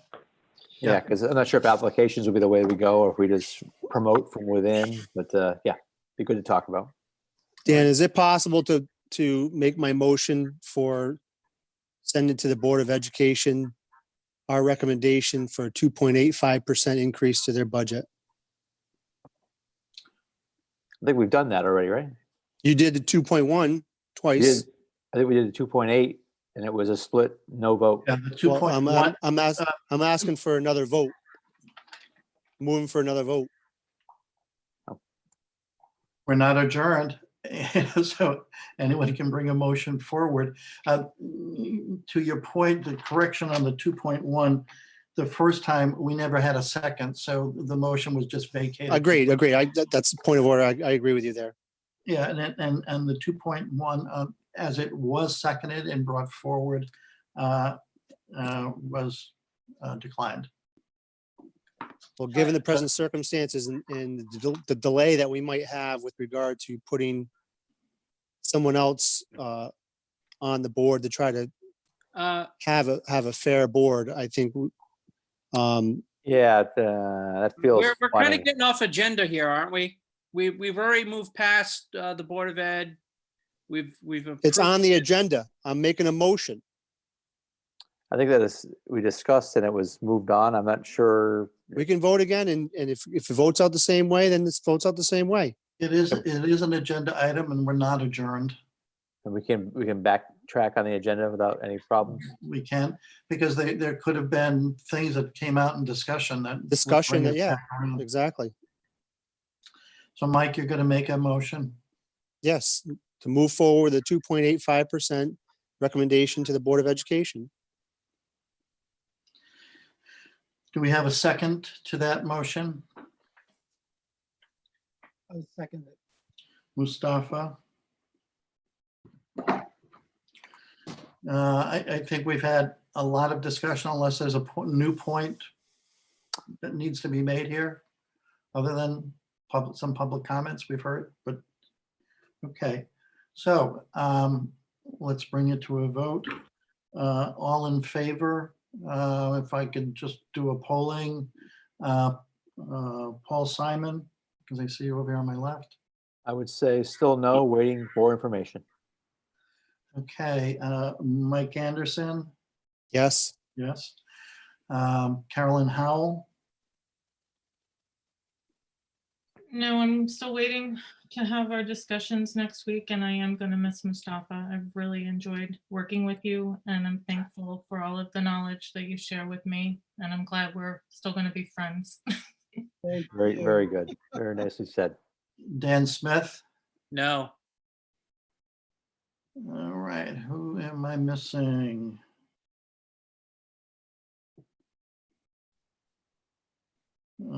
Mustafa? Paul, you were no. Carolyn, Dan Smith. Mustafa, your vote, I'm sorry. I'm still here. Yes. I put down an M, but it's Mike and Mustafa. Yeah, so your vote, Mustafa? Yes. Okay, and my vote is a yes. So it's a 3-3. And does not pass. I would entertain a motion for adjournment. Second. All in favor? I guess it's going to be a 6-0-0. And I would put our time at 10:20. No, it's not. I'm not voting for adjournment. I'm a no on the adjournment. Oh, I'm sorry, Mike. You can just put it on the record. Yeah, 5-1-0. I don't see how we have a lack of information from the Board of Education on what they need. So we'll see you next week without Mustafa, who's been on this board for 10 years and now has no voice. So Yeah, but that's someone just, else- that's just a disappointment. Yep, someone else will though, and another town's taxpayer. So thank you, Mustafa, and team. Thank you very much. It was a great discussion tonight. Yeah, and for Carolyn, I'll try to answer as much as I can, and I hope that Thanks, Mustafa. you have a position next week. Well, guys, I just want to say that, it has been pleasure. It was a pleasure, working with all of you, the previous members.